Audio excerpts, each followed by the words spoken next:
evening, wonderful people, great Biafrans, wherever you are on the face of this very planet. Welcome you once again to another very exciting and explosive edition of our live presentation on this very day, the second day of August in the year of our Most High Elohim 2020, with the time now standing at precisely 2 minutes past 7 p.m. in the land of Biafra, and the same number of minutes past the top of the hour wherever you are domiciled. We say good morning, good afternoon, good evening, and good night to some of you, because right across the face of this very planet, men, women, and children are gathered to listen to this very gospel this evening.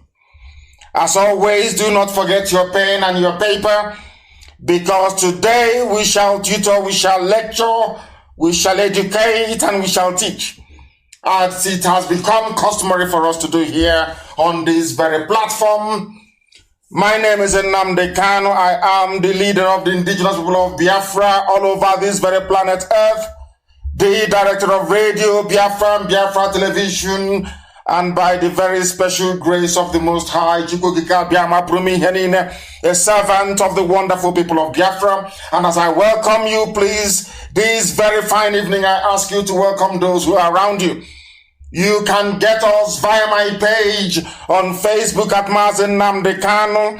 We are on FM, because those of you in Abuja, you are listening. I know that some of you in Abuja will not be joining us via Facebook this evening. They are listening via their radio. We are on 102.1 in Abuja. We are taking this very gospel to the very epicenter of Lucifer. We are going to the place where Satan is domiciled. And this evening there will be light in Abuja, I assure you. Light of the enlightening kind, not the one that comes from NEPA, because this one you can never ever extinguish.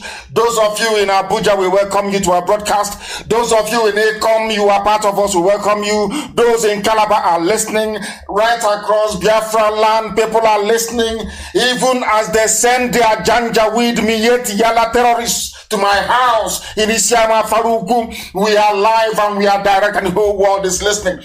The commissioner of police in Abia cannot say she doesn't know about this. The governor cannot claim they don't know. Miyeti Yala are now part of the police and the army. They are all terrorists, and they are encamped in front of my house. This very evening, we are reminding the whole world that they may know what is happening in the damnable Zoological Republic.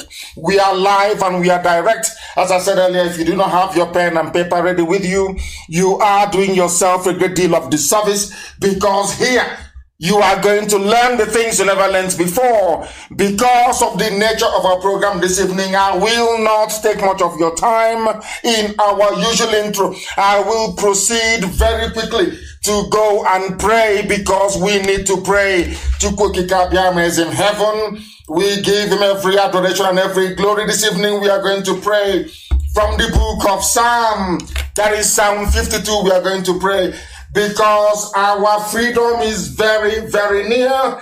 The forces of darkness are rising up. The children of hell, they are rising up from everywhere. We know what Loretta Noche is doing with some of them. People are very hungry. People are starving. They come from very poor backgrounds and they need money to survive. And that's what is providing it for them via Loretta Onochie. But this evening we shall go on to expose the darkness in the zoo, all the hidden things they have done, because as we are live on air right now, they are panicking, of course, they are shaking. Wherever they are wondering what revelation is the world going to hear this very day. But before we do any of that, we must go on to consult the Most High, the creator of the heavens and the earth, without whom we couldn't have been here today. The same God of IPOB, the same God of Biafra. Please bow down your heads and let us pray. It was the prayer of David. The prayer of David when he went to the home of the Edomite, to where Saul had gone to. And David prayed to Elohim, and tonight we pray the same prayer. Why do you boast of evil, you mighty man? Why do you boast all day long, you who are a disgrace in the sight of God in heaven? We are talking about the Janjaweed, those who are converting terrorists to soldiers, those who are killing soldiers, and terrorists are now assuming their position and their place. We are talking about these boastful people, those who are in Asorok, the remnants of those who are alive, those who wear masks to deceive, those who lie to deceive over 200 million people. Your tongues plot destruction. It is like a sharpened razor, you who practice deceit in the zoological republic. All you saboteurs and traitors, you love evil rather than good, falsehood rather than speaking the truth. You love every harmful word, oh you deceitful tongue emanating from the zoological republic.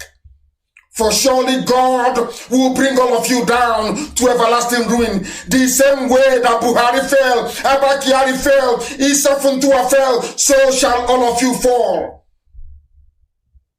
Because Elohim will snatch you up from your tent and will tear you apart. He will uproot you from the land of the living and destroy you, all of you, Mama Daura and the rest of them. Those who are encamped at my house this very evening, destruction shall be your portion.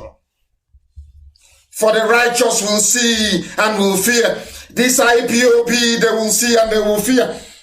For we will laugh at them. We will laugh at them.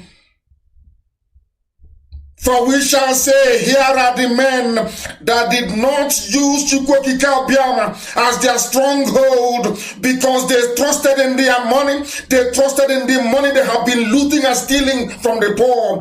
They grew strong in their destructive ways and in their destructive powers. They grew strong by replacing an army with a band of terrorists. They grew strong in their arrogance, but in the end they fell. But we are like an olive tree, flourishing in the house of God, this IPOB. No matter what they bring against us, we flourish right across the face of this very planet. For our trust is not in any man. Our trust is in God Almighty in heaven. Our trust is in Elohim Adonai El Shaddai. Our trust is in this unfailing love that Chukwokika has for us forever and ever. For we shall praise thee, O Heavenly Father. Forever we shall adore your holy name, for all our hope rests in thee. For Biafra has come in our time. All we are doing is marching around the walls of Jericho. Every agent of darkness and of iniquity shall perish and shall fall. But we shall praise the name of the living God in the land of the living, before the congregation and the multitude of the saints. For the glory of Elohim is upon those that call upon his name in truth and every honesty, as it is upon IPOB, as it is upon this very noble family. Let the name of Elohim be praised, adored, worshipped and praised now and forevermore, we pray. He said,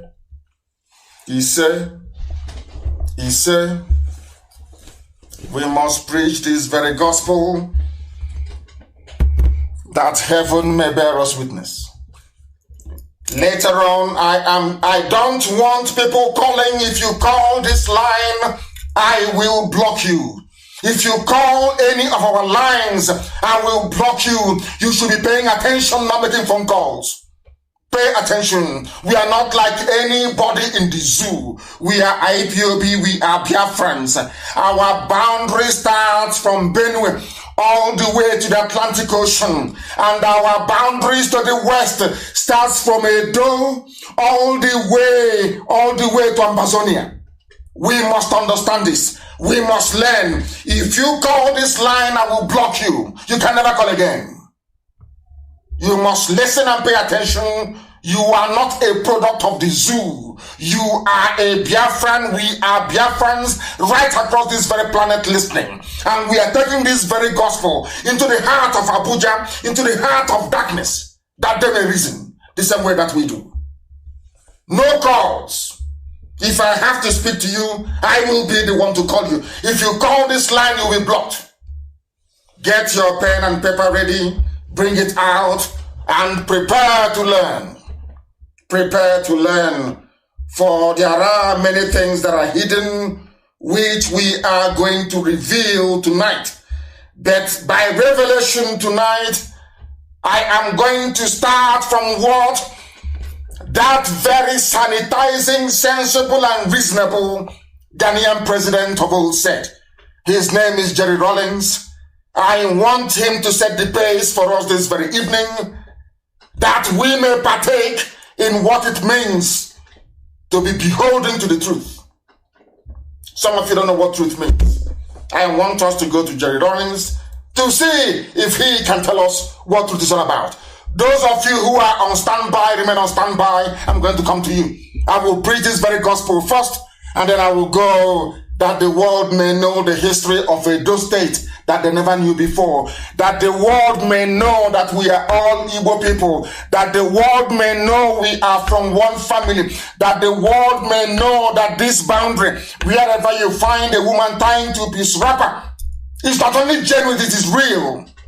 That the world may know how the throne of the Oba of Benin came about.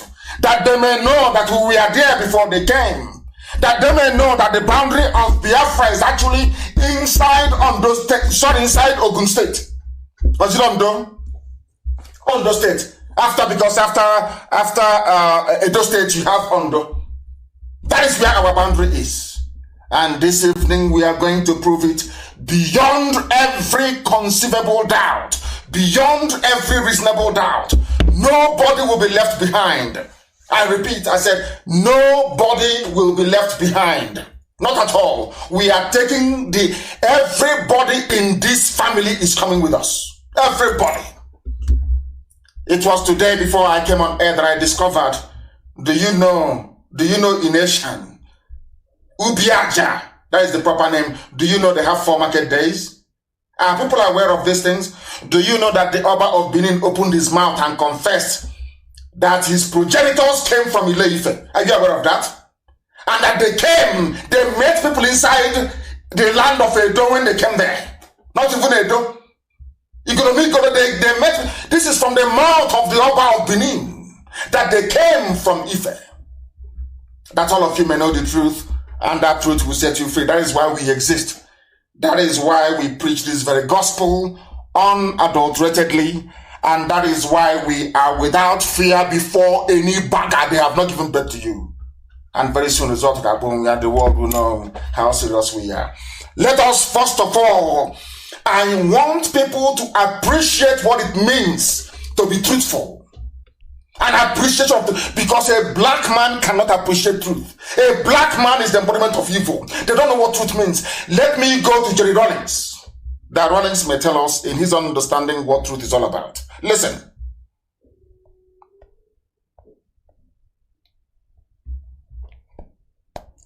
The chemical interrogation test. Listen.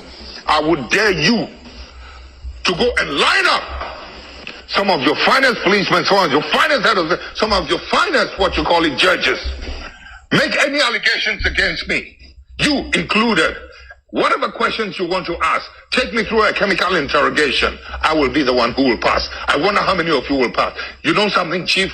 If we can learn to be bold enough to restore the value of truth in our society, then we will have justice. Without truth, we cannot get justice. Are you listening? Without truth, no justice. We cannot get justice. And that's why we're suffering. Truth is so important. Do you know what Gandhi said? I don't need Gandhi to tell it to me. Gandhi said he was looking for truth in God, only to discover that God was in truth. How beautiful. How beautiful. Did you people hear that? When people have issues with the way we preach this very gospel, it is because they cannot comprehend the truth. This is from a man that every sensible, or should I say conscientious person in the damnable zoological republic is pleading and begging for one military officer to emulate. This is Jerry Rawlings. the man responsible for cleansing and sanitizing Ghana till this very day, that Ghana is sensible today, is down to this very man. Do you know what he did? He killed every corrupt individual in Ghana. That is why Ghana is sensible today. What this very important man is saying is that truth is essential in everything you're doing in life. And Jerry Lawrence went further to say the absence of truth means the presence of injustice. The reason why people are suffering in the damnable zoological republic is because there is no truth in the system. Is because an average Nigerian do not value the truth. And that is why there is injustice everywhere. That is why there are killings everywhere. That is why terrorists are replacing soldiers in the army. That is why terrorists are replacing police people. That is why a terrorist organization can rise up and say, we are floating a vigilante right across the whole nation. When you know that that vigilante is army and police. The Minyetiala vigilante is army and police. They used to kill. Have you seen all the people with fake army uniforms and fake police uniforms all over the place? Fulani people from right across the Sahel wreaking havoc on the lives of people. Yet you cannot speak. Yet you cannot talk. Now you understand why we are very, very important in your lives. Why even as of today, people of Nasarawa are beginning to recognize that we are fighting for the liberation of everybody. We want Biafra, yes, but we want others to be free as well. We want everybody to be free. You cannot be free when you are living in lies. You cannot be free when deception is part of your daily existence. You cannot be free when you abhor the truth. Only truth can set you free. Even Rollins knows. Him of all people ought to know. And when you claim you believe in God, the only thing that you can see in God is truthfulness. Nothing more, nothing less. Only truthfulness. If you cannot find truth in God, it means you're not a human being. It means you are not a truthful person. And once it is recognized that you're not a truthful person, you are not deserving of justice. That is why the zoo, Nigeria, they don't deserve justice. Nigerians don't deserve justice. That is why there is impunity. That is why there's so much stealing and corruption. And that is why there is retrogression and backwardness. That is why nothing seems to be working. That is why people are suffering, and that is why they are dying. Because they abhor the truth. And the scriptures made us to understand that you shall know the truth, and that truth shall set you free. That is why we are here this evening, to preach this very gospel uncompromisingly, that the world may know. And where are we going to start our gospel this very day? We started from the very old problem, because we must be truthful to ourselves. If you are not truthful to yourself, there is no way you can get out of the mess you're in. Let me give you a very simple example for those who do not know. When you're sick, you have appendicitis threatening to rupture in your stomach, and you go to the doctor and you say to the doctor, oh no, I have toothache. And the doctors will be spending their time battling with toothache, whereas the problem you're suffering from is in your stomach. As you're busy lying, the appendix ruptures, contaminates your entire alimentary canal, and if you are unlucky, you will die from it. The reason why you are dying is because you lied. You failed to disclose that the problem you were having was appendicitis. The same thing is applicable to all the animals in the zoo called Nigeria. They lie to themselves. Your average Nigerian is a natural born liar. A natural born liar. They were born to lie. That is why everybody's suffering. And that is why nobody wants to confront the truth. Nobody wants to stand up and say, what is happening is evil. What is happening is not good. Let us try and change it. Never. Because they are lying to themselves. They are lying to themselves they can be in the same country with the Fulani. They are lying to themselves that you can be in the same country with people who come out openly to extol the virtues of terrorism and lawlessness. All of you know this. Then you are cowardly. You close your mouths, you cannot speak. They give you money, you take it, you pocket it, and tomorrow you want things to be better for you. It cannot be. Somebody called Douglas Anele has been writing brilliantly. I think this is the third installment of what he's been writing. Was the amalgamation of the North and the South a mistake? A very simple question. When Lugard came and decided to join us from the south with those of them from the north. Was that a good thing? Let me tell you one good thing that will shock everybody. Do you know that had the amalgamation taken place without the inclusion of Fulani in it, things would have been better in the zoo, Nigeria? Are you aware of that? The only reason why there is suffering and pain is because of the Fulani Janjaweed included in the zoo. And I have said this repeatedly. I want somebody anywhere in the world tonight to tell me any country, any territory, any town, any village that a Fulani is in charge and they're doing very well. Give me an example, because there is none. Absolutely none. Now, the man said that the failure of Azikiwe and Awolowo to unite against Sir Robertson's northernization agenda. Sir Robertson is a British man. But when they came and they found that the Fulanis were willing tools, they converted them to their agents. They became their house niggers to now go and do their evil deeds for them. The question this author is asking is, why was it impossible for Azikiwe and Awolowo to agree? And the failure of Azikiwe and Awolowo to agree is why we are in the mess we are in today. Do you know that had Azikiwe and Awolowo said no to 1914 amalgamation, that would have been the end of it. But they disagreed. And because of that, the zoo came into being. Do you know what this very author said? He said that the agenda of the British modernization agenda is regrettable because it not only allowed Britain to get away with odious political shenanigans that unjustly favored the North, it also laid the foundation for the subsequent entrenchment of Fulani mediocrity colonization, which over the years has crippled the zoo. That colonization is now happening in your backyard.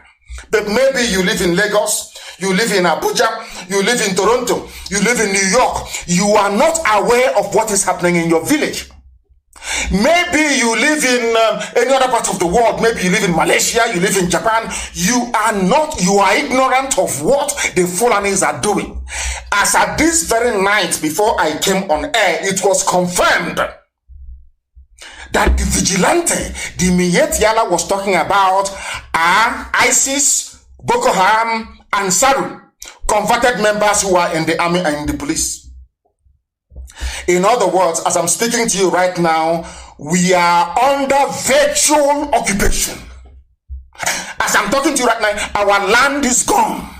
Everybody, I said everybody, including those of you in the middle belt, those of you in the upper belt, in the lower belt, anywhere belt you are occupying, all of you in Oduduwa land, in Yoruba land, you are gone. Your land have been taken. Go to your bushes, go to your forest and see what is going on. As they are busy entertaining us with their corruption, busy entertaining us with one mask after the other, as they are busy waving at the cameraman to cut the interview with the impostor in Asarok, what they are doing is embedding their people in our land. I came off a meeting this very evening and I told them that the same mistakes the Hausa people made that enabled the Fulani to overrun them, sadly enough, is the mistake that every ethnic group in the zoo called Nigeria is making today. The same mistakes. And the funniest thing is that if you don't learn from history, history will consume you. History will consume you. If we fail to learn from the mistakes of the Hausa, if we fail to learn, today in Hausa land, every governor is Fulani. In Hausa land, every emir, every traditional ruler is Fulani. If you don't want your life to be like the one of the Hausa in the north, now is the time to rise up, not tomorrow, now. That is why they will pour out in ridiculous amounts of money to try to bribe people to stop us from what we are doing. And they have failed. That was why they carried their intimidation to my house this very evening in Isama Falugu. That is their method. That is what they do. That is what the Fulani specializes in. Intimidation and terrorism. Those are their two basic things. They lie through their teeth. They are very good at lying. And they are the worst propagandists anywhere in the world. Have you noticed how Oduduwa Yoruba formed Amotekun to take care of Yoruba land.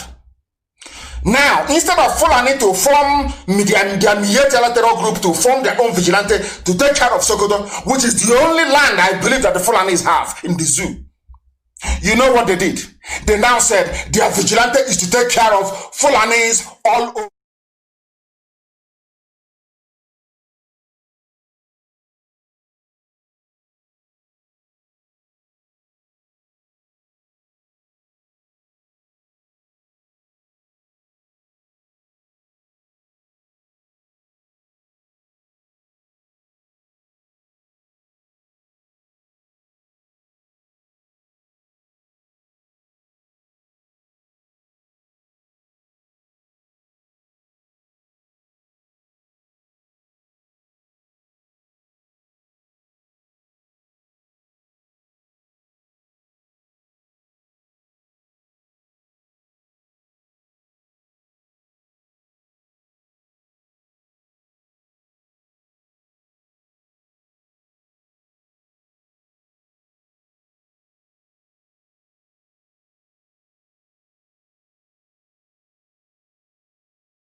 Welcome back, wonderful people of Biafra. We are rudely interrupted, but we are back, we are live, and we are direct. And for you to know that this is a live presentation, the time now is 23 minutes to 8 p.m. in the land of Biafra. The same number of minutes to the top of the hour, regardless of where you are domiciled.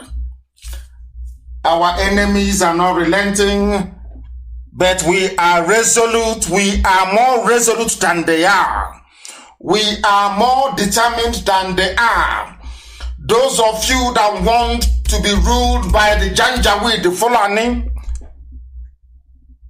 for the crumbs that falls off their table, that's entirely up to you. As for us, this very noble IPOB, this very house of Biafra, we are living the zoo.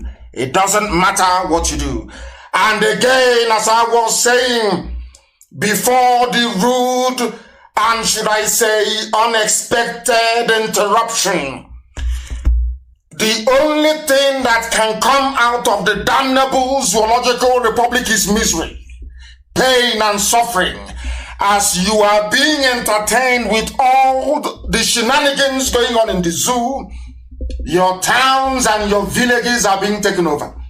I said it before and nobody took it seriously. But now it is coming home to roost. The northern borders are opened. The southern borders are shut. They are streaming in terrorists and with their wares are coming in from right across the Sahel. They told you January 2020 they will open their borders in the north. It will be visa-free, not even visa-free, document-free entry. And what are they doing? They are coming in. They are in the police. They are in the army. The terrorists are in the army. The terrorists are in the police. What is happening today? Mayhem, chaos, lawlessness, looting and criminality of the type never seen anywhere else in the world. I have been writing persistently, I have been tweeting persistently to ask the British government that created that monstrosity, the zoo. Are you people blind? You cannot see what is going on? Can you not see the level of lawlessness in the zoo? That is the reason why the amalgamation of 1914 was a mistake. The amalgamation of 1914 is a direct consequence of the intervention of the forces of darkness over the fate of the children of light, and that is Biafra. If you want your lives, let me tell you something that you don't know. The Fulanis have no homeland anywhere in the world. They see the zoo as their homeland. Do you know why they see the zoo, Nigeria, as their homeland? Because they have summed up our behavior. They understand that with a little bit of money, once you give the politicians and their elders money, they sell you down the drain. The same thing we did during slavery. The Fulanis now know that with money, they can buy up everybody. And that's exactly what they're doing. And that is why your village, I'm sorry for some of you, by this time next year, unless you support IPOB and what we are doing, your villages will no longer exist. I'm telling you the truth. They will be taken over by the Janjaweed. And let's see then what you're going to do. And meanwhile, it is about peaceful, them and their lies, peaceful coexistence. Let's coexist peacefully. Meanwhile, terrorists are in the army. peaceful coexistence. Meanwhile, patriotic soldiers are being killed by terrorists. Let us live peaceful cohabitation. And they are taking your land. Peaceful cohabitation. Your mothers cannot go to the farm anymore. Peaceful cohabitation. Checkpoints everywhere killing people. Peaceful cohabitation. And your lives are being drained away. Those are their lies. People, sometimes you cut off your nose to spite your face. Because perhaps some of the idiots before, my happiness is that a majority of our people understand what we are doing and they are in support of, I said 99.9% of our people. Forget those being controlled by Loretta Onochie. They are doing what they're supposed to do because there will always saboteurs everywhere. But what I want to reassure each and every one of you is that from the beginning, the Fulanis never wanted the zoo, Nigeria, to be one. They never wanted independence. They preferred the white man to be ruling them. From time, they brought out themselves as the house niggers and Britain rewarded them for their loyalty and servitude. And we are suffering. Nobody, I think I saw somebody tweet today about revisiting 1914. That is how sensible, reasonable people ought to behave. This our brother has been asking this question all the time. All the time. Those who were at the forefront of independence for the zoo, Nigeria, we are all southern politicians. Anthony Nahor, Nnamdi Azikiwe, Awolowo, and all the rest of them. In the north, these people trying to educate you about the love of zoo Nigeria, they are the ones that went to a conference in Lagos and walked out and said, if you don't allow a white man, the British, to continue to rule these black people here, including us, then we don't want Nigeria. Fulanis opened their mouth and said they want to be slaves to the British. And as a reward, Britain gave them the zoo to manage for them. That is the reality today. Ask yourself, what did Jonathan do? During the time of Jonathan, before Obama connived with Cameron to remove Jonathan. Everywhere in the world was, oh, Nigeria is bad, the corruption, the government is failing. But now, not only do you have corruption, you have terrorists, killers and murderers in the army. The government is taking murderers and killers and putting them into the army. Not only that, you are hearing about the type of looting that will make you vibrate. A woman, Sadia, whatever her name is, took 850 billion, squandered it. Olisabetu is in jail for 400 million naira only. She's Fulani. All of you are there, everybody, both Yoruba, Oduduwa, both all of you from Biafra land, every ethnic nationality, they made bounds. How many are these Fulani people? Let me ask you a simple question. All these Fulanis, they make sure you don't have electricity. Some of you don't know that the lack of electricity is a deliberate government policy to impoverish everybody. So you don't know that? They used what I call the maxim of the Soviet era Communist Party. You see chicken. I want to tell you how a black person behaves. You see chicken, ordinary chicken, okoko, chicken. Go and bring a chicken tomorrow morning. Suffer that chicken very well. Start to pluck all the feathers. Pluck all the feathers from the chicken. You see the chicken will be crying as you're plucking all the feathers away from it. After plucking all the feathers, starve that chicken for a day.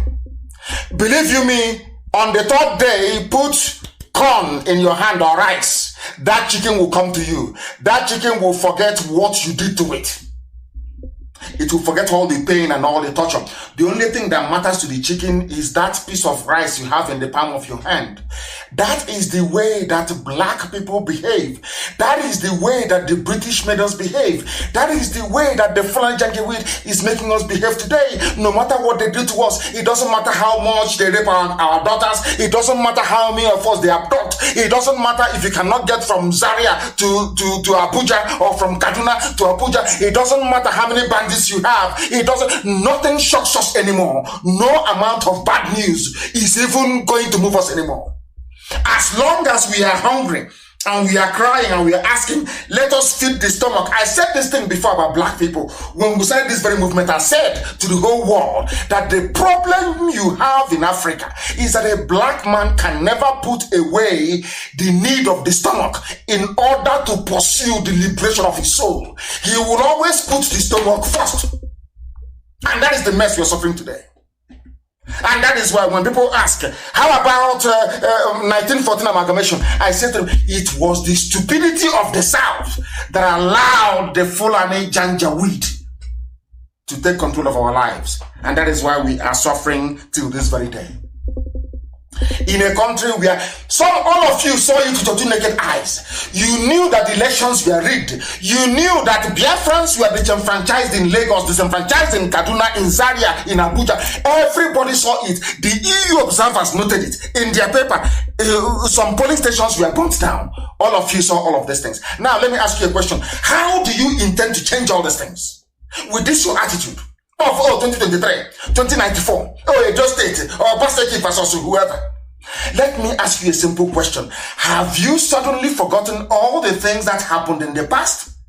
These are the things that make me wonder what type of God created an average Nigerian. I don't understand it. Anyway, you're not created by God. You were created by Lugard. Now you understand it? Because people are fooling themselves. People are fooling themselves.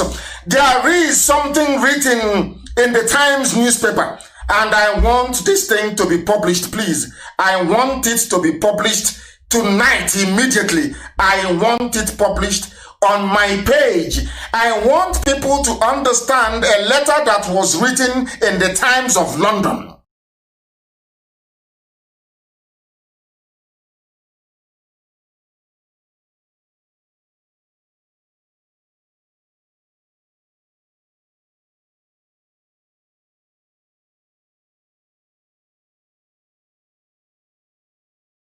A white man.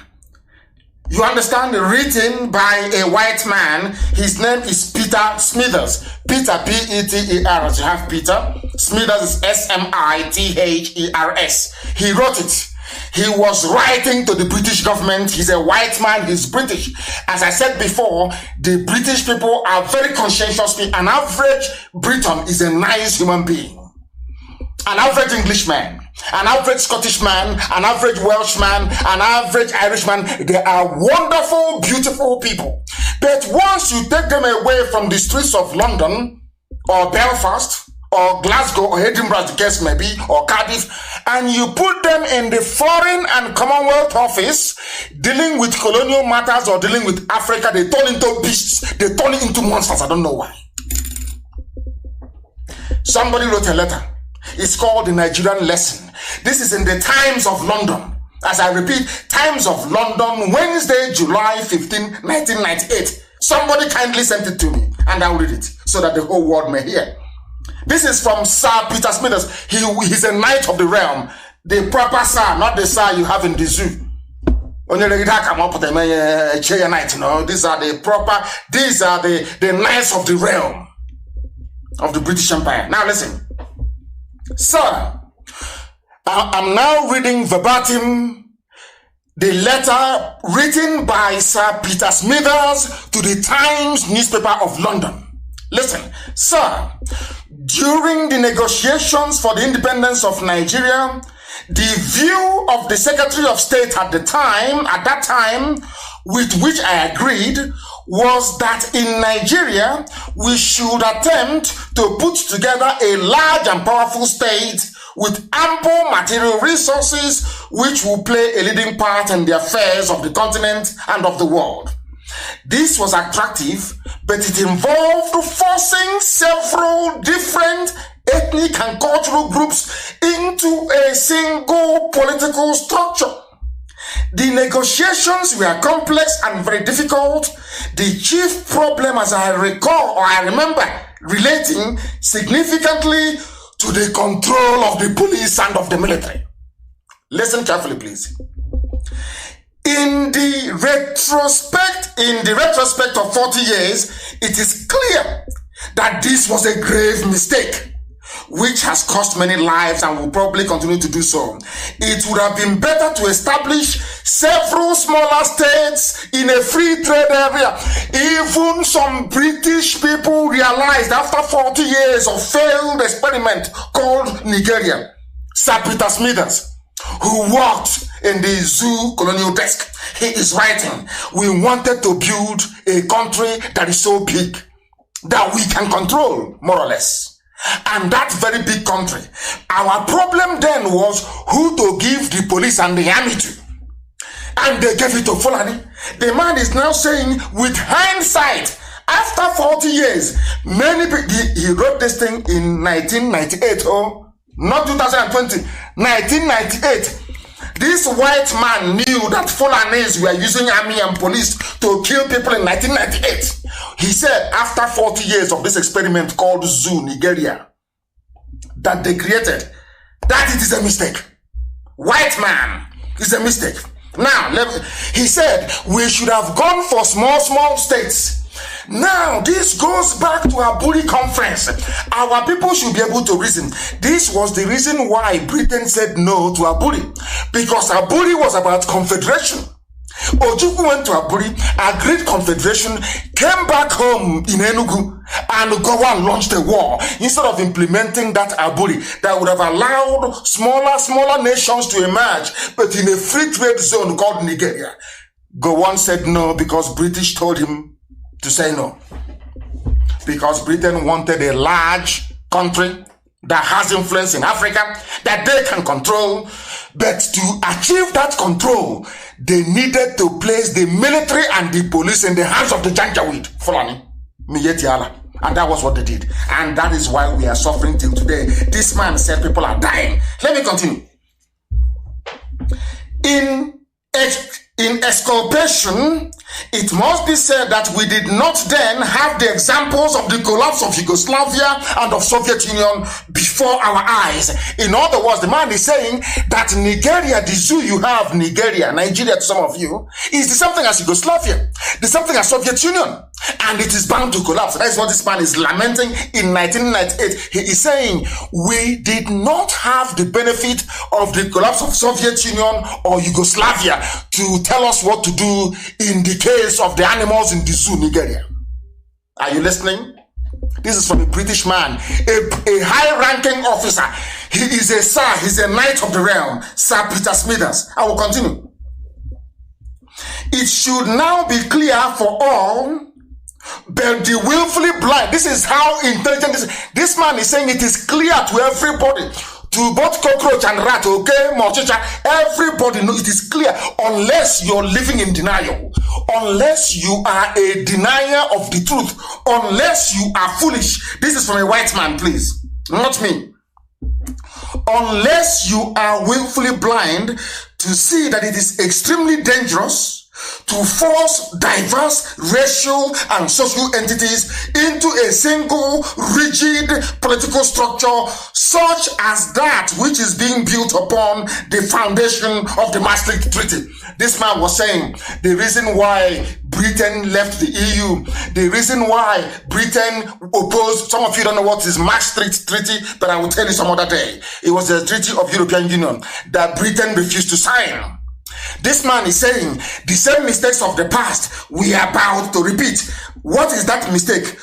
To willfully join together. He said it is extremely dangerous. A white man is saying is that Nigeria as it exists today, Nigeria, is extremely dangerous because you are forcing diverse racial and social entities into a single rigid political structure that is unsustainable. Now, recent history, according to this man, Peter Smithers, sir, of course, he's a knight of the realm. Recent history suggests that it would be best to complete the development of the common market and to call a halt to political integration in Europe. These are the people of Brexit. They don't want Britain to be a part of one big political superstructure. The man is saying the same thing we built in Nigeria that is costing lives. And who is this man that wrote this? He said, I am, sir, your obedient servant, Sir Peter Smithers. Listen to his title. parliamentary private secretary to the Minister of State and the Secretary of State in the colonial office from 1952 to 1959. And he lives in Vico Makote in Switzerland. Are you listening? These are people that knew that putting a country together, people of diverse social backgrounds. In Igbo land, am I the same thing with a Fulani man? The answer is no. I am related to Efik, to Ibibu. I'm related to Asian, as they call it, to Piaja. I am related to Ikonomiko, the people who are there. I have relationship with Urobo. I know I can relate to Isoko culture. I can relate to Ishekiri culture. But can I relate to Fulani culture? The answer is no. Maybe even to an extent, I can relate to Yoruba culture, Yoruba culture, to an extent. But do you think I can ever relate to Fulani culture? Of course, the answer is no. Because Fulani runs a feudal system, a rank-added system, where one big man stays at the top and gives you tea in the morning and asks you to go and stone somebody and you go and do it. That's what they do. Do you see the difference between an egalitarian society and one that is so structured that order will come from the emir or from the sadiki or whoever? We are not like that. That is not democracy. And that value system was what the Fulanis brought to Asorok. These are the things that your so-called social scientists and your political analysts don't understand. What is playing out in Asorok today is the same Janjaweed feudal system, where one person stays at the top and just keeps distributing money that they did not work for. Money that they didn't earn. That is what is happening in the zoo. That same thing was what they brought to the center in Asorok, and some of you are too blind to see it. When we tell you that the zoo, Nigeria is unworkable, try to understand there is no nation on this earth where you have divergent values, divergent cultures and traditions welded together into a nation is a lie. People might say to you, oh, how about USA? Everybody is there. Yes, but if you're coming into USA, you are swearing an oath of allegiance to the Constitution. That Constitution is an Anglo-Saxon Constitution. It is a reformist Constitution, not even Catholic. Not Catholic, it's Pentecostal. The Constitution of America is Episcopal. It is not Catholic. It is not. That was why they were saying that Kennedy was the first and the only Roman Catholic president in the USA, in US history. Are you aware of that? John Fitzgerald Patrick Kennedy is the only Roman Catholic, in fact, people were speculating that he was killed because of his Roman Catholicism. Because the US Constitution is more Lutheran, reformist. Those of you who are aware of Protestantism and the Reform movement away from Rome, that was how they built it. So for you to be an American citizen, you must swear an oath of allegiance to this very beautiful document called the Constitution of the USA, where you now believe in the rights of women, in equality between everybody who is, in fact, between men and women, so to speak. Whether you like it or not, you have to agree that man can marry man, woman can marry woman. It's freedom. Are you aware of what I'm saying? Now, once you swear an allegiance, you abandon or you jettison whoever you were before, you become an American. Do such things happen in the zoo? No, they'll tell you about state of origin. You're not an indigen. Our way of life is our turn. Do you hear people say in America is our turn? It's the turn of Texas this year. Oh, it's the turn of Massachusetts. Oh no, it is the turn of Washington. Oh, it's the turn of California. Or it's the turn of Iowa. Do you hear such rubbish? Because everybody is welded together under this very beautiful document called the Constitution of the United States of America. That is one thing people don't understand. When they tell you, oh, can't you see America is diverse? They don't go into detail to tell you that there is one mechanism that unites them. And that is the constitution. And that constitution was drawn. In other words, for you to become an American citizen, basically you're saying, I want to be an Anglo-Saxon.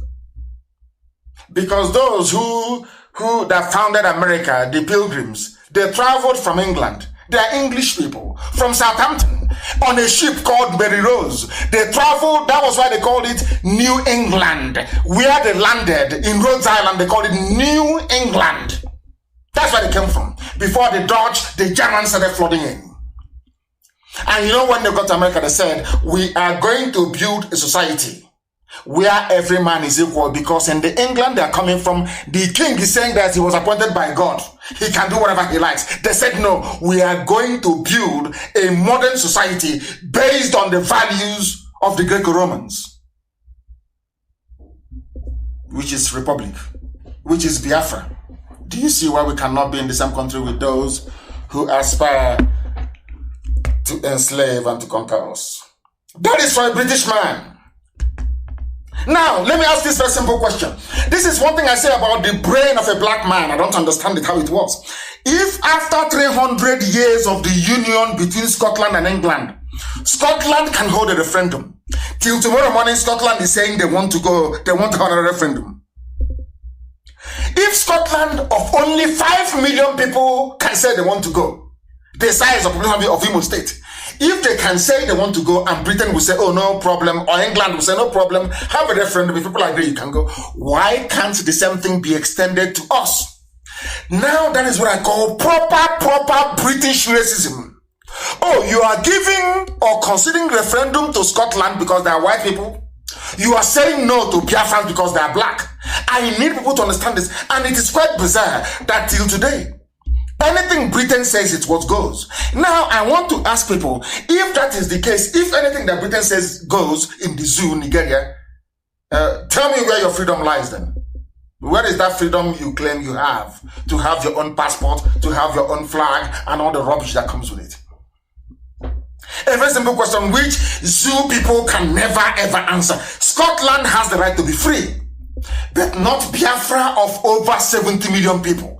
Tell me what type of racism, you're doing Black Lives Matter. Tell me what other form of racism is worse than that one. So, whites can be free in Europe. They can be free. Scotland can have devolved parliament. But in Britain, no, we need Nigeria to be one. Always one. Why? Because you're God. Because you're white, you're British, you're God. You decide what happens. You decide who lives and who dies. You're playing God. Ordinary, and I won't say ordinary, Scotland is very great, of course. Scottish, only 5 million people, they can be free if they want to be. Biafrans, 70 million. You cannot be free. And people fail to see these things. Our people fail to understand the implications of all these things. That is what disturbs me. That is what leads me all the time to question the quality of education that some of your PhD holders even have. I question it. The right to freedom of association, which is what we are doing in IPOB, is fundamental. When you take away a people's right to choose freely, you force them into violence. I want to make this very clear tonight. They've been pressing us. They are in my house this evening as I'm preaching to you. They are forcing us, and all their friends and their cohorts will not see it. All their friends all over the world, nobody, even Sabo, they have all gone blind. You can see the intimidation. You can see the killings, well documented from time. No one has been held responsible for Paul. No one has been held responsible for National High School Aba massacre. No one has been held responsible for the Isiama Foruku massacre, Operation Baton Dance. People can see these things. They choose to turn a blind eye. Our madness will start very soon. And when it starts, I have all these things documented. When you talk rubbish, I will bring out one and I'll show it to you. Because what the Fulanis are planning is very, very bad. Every time they tell you peaceful coexistence, that is their mantra. But their Fulani terrorists are busy killing you. Peaceful coexistence.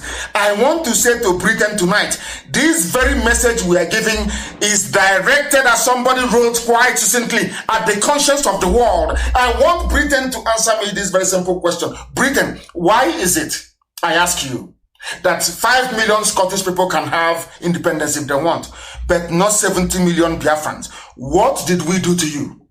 How did we offend you? You went to wars with Scotland in the old. You fought wars before you conquered us and gave us to the Janjaweed. I'm asking Britain, what is the rationale? Just tell us why 5 million white people can vote to be free if they so wish, but not 70 million black people. Do you see the proper racism? Do you see why we're against BBC and BBC and all the rest of them? Do you now understand?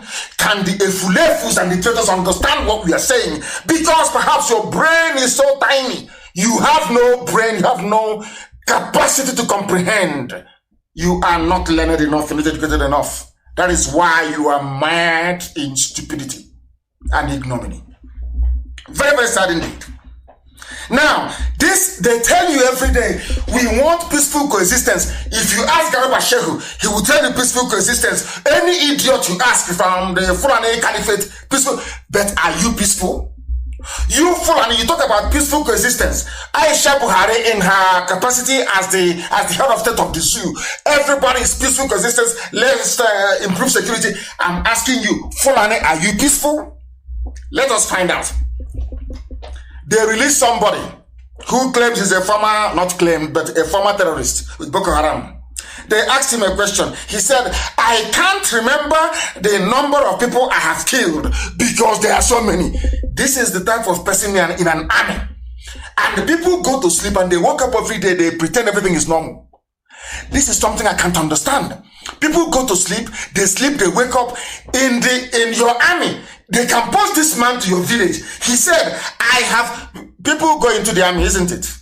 Maybe due to your rank, you've done very well in military school and all the rest of it. This one, his only qualification is that he has killed so many people.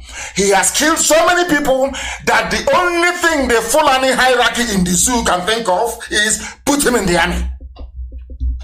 Tell me what he's going to do when he sees a very pretty girl in your village. Because they know now, the Fulani know they can kill anybody and they will get away with it. They killed the daughter of Pa Fasoranti, their Fanifere leader. Has anything come of it? I think people made noise on Facebook and on Twitter. All of us, we are writing, Pa Fasoranti's daughter is dead. Did anything come of it? No, nothing. Now the Fulanis, they understand, as long as Daddy Britain is there to protect them, because anytime something happens in the zoo, the international protocol says that you first go to the colonial master. Anytime there is a problem, you must first consult the colonial masters. I learned this lesson in 1997. I went to the USA ambassador's residence in London, Grosvenor Square then, 1997. I went there with my good friend Ifeanyi Irebu. We met the man who is in charge of the Africa desk. His name was Walter Fulmer, PhD of course. Dr. Walter Fulmer. He spoke to us and he told me clearly, United States of America cannot do anything in Nigeria without the approval of Britain. Face to face in 1997, I will never forget, 1997, September, I was there with somebody, Ifeanyi Irebu.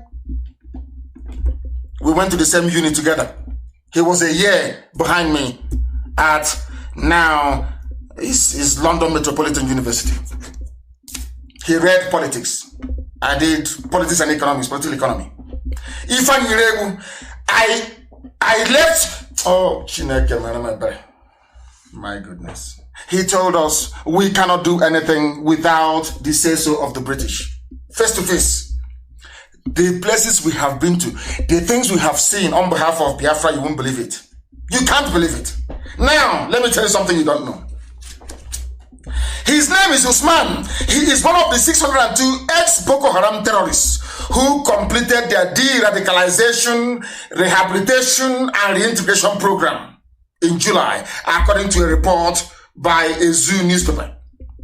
Now they asked him, he said he is thanking the Nigerian government for giving them a new life. Usman said, none of us was killed during the de-radicalization process. I really enjoyed my stay in the camp, but people who are not armed are being killed. All of you are quiet. All of you must remember what I'm saying. And my happiness is that every program we make, we have it in storage somewhere. You people are here now, laughing, drinking your Gulda, having fun.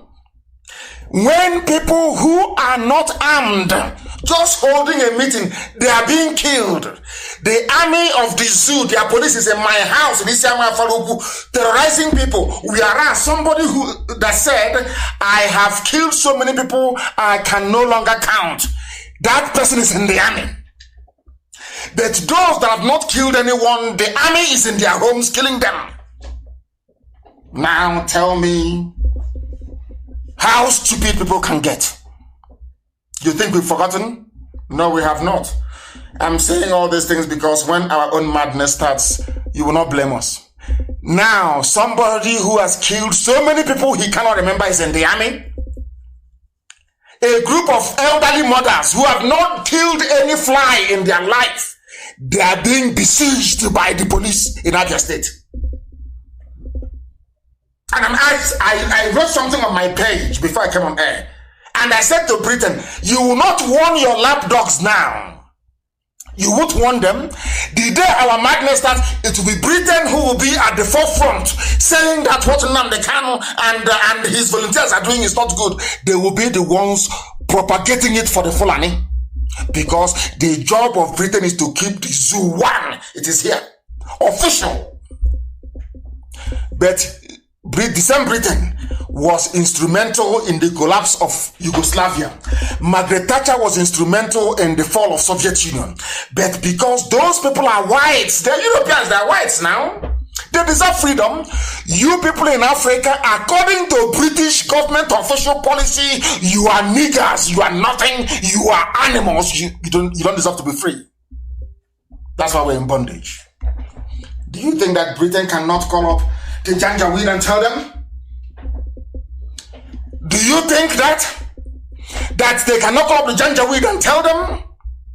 They can't tell them to go back to Aburi. Britain has the power to say, go back to Aburi. But they will not do it. Do you know why they won't do it? Because to them, you are not a human being. Forget all the wishy-washy, hypocritical, equality garbage. No, they don't believe in it. You are nobody to them. Before their sight, you are a nobody. That is why the army can go and recruit murderers and killers. Has Britain complained? No. Has anyone complained in the world? No. Have you heard of European Union, any world power complaining or saying to Nigeria, how can you bring murderers and killers into the army? No. No. Because we are nothing. Because we are blacks in Africa. Unbelievable. Now I want you to listen to this, please. Very, very important. These are people telling you about peaceful coexistence. That is have this in mind. Anytime Fulani wants to commit atrocity in life, they always come up with a slogan. When the late Buhari took over power in 1983, he said war against indiscipline. Do you know what he did? He went back and started killing Biafrans. He was killing Biafrans who were in jail before he overthrew Shagari. The same man, that is the hypocrisy of the Fulani, the same man telling you about treason, committed treason himself by overthrowing a democratically elected government. But his supporters and Tinubu never saw it. They never complained. The whole world he's a reformed Democrat. That was what they said. Because they wanted to sell you a very bad product. They said peaceful coexistence. Now let us ask ourselves this question. Those in southern Kaduna, are they living peacefully? Are they Biafrans? I want every ethnic group in Nigeria. I want everybody in that zoo to understand this very simple logic. The Fulanis can never love you. You think the Fulanis hate the Igbo man, the Fulanis hate Biafra as a concept, that they will love you? No. That was the nonsense they sold to Goni people, the same nonsense they sold to Niger Delta, or those who foolishly identify themselves as Niger Delta. That was the same garbage they sold to them. The same Edwin Clark you see crying today, the same garbage they connived together to sabotage Biafra. But everybody's crying today, isn't it? It's no longer an Igbo man. Yoruba is crying. Everybody's crying now, isn't it? Across the TV, people are crying. Idoma, everybody in the zoo, Southern Kaduna, everybody is crying. Baggy, they are complaining in Abuja. To let you understand that you brought all this nonsense upon your head. You allowed the Fulani the leeway to mess all of you up the way they're messing you up out of fear, because most of you are cowards. Most of you cannot rise up against the Fulani the same way that IPOB has done and will continue to do until Biafra comes. We're not going to stop. You think we're going to stop? Rubbish. We are not going to stop. Southern Kaduna are dying. This report is saying indigenes allege government support for ethnic cleansing agenda. It is a Fulani agenda. It was the blueprint by the dead Buhari. They wanted to kill people, to take away from your villages, to take over. Italy cannot talk, oh, there is Ajib. France is not going to talk to you because there is ELF. There is Total. They are making money from oil and gas. So how are they going to talk? Even before we went to Israel, they gave them defense contract. And saying to Israeli businessmen, go and tell your politicians, don't listen to Nnamdi Kanu. I was in Israel, they were telling me to my face to face. Anything I tell is not second-hand, is what I am involved in. And I keep asking myself, why? You go to US, there are US business interests. So anytime there is trouble, let me tell you the way they play this game. Very, very clever people. Fulani, or should I say British, giving them the brain. They gave everybody something that is a portion of the zoo you are enjoying, including Czech Republic. Do you know that that plane that flew to Switzerland later on went to Czech Republic for servicing? Their Air Force One. They will be wondering how I know. Do you know that they're buying arms from Czech Republic? Do you know that? So now, because there is a very healthy, sizable IPOB family in Czech Republic, you know what they do? They go down and say to them, oh, you're there. You have our contract. We are giving you defense contract as they did in Israel. How come you're allowing IPOB to be doing this? That the businessman will now pick up his pen and write a letter to their ministry, maybe Home Affairs, and say, I'm so person. Our company is making so much money from Nigeria, and Nigerian government is saying that they're upset the way you people are cooperating with IPOB. Because of that, please stop it. You will see them, they will change their interview techniques during asylum, when we seek asylum. That's what they do. That's all they do. They now pressure the business in that country as they did in Italy with Ajib. Ajib is the one now contacting judges, telling them, oh, please, IPOB is this, IPOB is that. Because the zoo has put pressure on them. That's what they do. That is what they do. Some of you don't know this, but we know. And we are countering them every blessed day. If you know the battles we are fighting on a daily basis, believe you me, if you see us, you give us a very cold beer to drink. I'm telling you the truth. A serious battle. That's what they do in the zoo. Or is it in Germany? Because the people putting pressure on the government are the businesses doing business in the zoo because of the money they are getting. All of you are niggers, you can go to hell. That's what they say to you. You are a nigger, you can go to hell. Our concern is the money coming into Germany from Julius Berger, from Siemens. All of you can die. We don't give a damn. That is why what is happening in the zoo, all of you remember Rohingya. Have you all forgotten Rohingya? Rohingya, because Muslims were involved, because in the zoo Christians are being killed, and to be a Christian is no longer fashionable in the world anymore. Maybe to be a Muslim to be a Christian is no longer something to be proud of. That is why they can kill as many Christians, or should I say Judeo-Christians, as possible, and nothing is going to happen. Nothing will happen. Nothing will happen because has the Pope spoken? The answer is no. How about Archbishop of Canterbury? No. That one wants oil money. Look at ordinary Rohingya. How many people is it Burma? How many people did they kill? Is it Myanmar? How many Rohingyas did they kill? And it's everywhere. Every news, everywhere you go is Rohingya. Look at the amount of slaughter. The slaughter in the zoo in Southern Kaduna is on a daily basis. Has anyone complained? Have you heard people coming to say, oh, we are going to investigate? No, we are the ones, IPOB, pushing and keep pushing for a US Special Envoy to come to the zoo to see the level of carnage and mayhem going on. These are things you need to understand. Now, Miet Yala are the ones responding. They are saying that ethnic cleansing and genocide is not true. Now, Miet Yala, the fourth most deadly terrorist group in the world, they are now the government of the zoo. Some of you don't know this, but we do. Well, all of you were there when they gave Miet Yala 100 billion. What did you do? What did you do? 100 billion given to a terrorist group. And some people say, we support the government. We support what they're doing. You support a government giving 100 billion. That is funny for you. 100 billion to a terrorist group, the fourth most deadly terrorist group in the world. Fulani headsman Miet Yala. All of you were there, sheepishly looking, and you did nothing. Only IPOB complained. That is why I say that in my next life, I don't think I will come close to Africa, believe you me.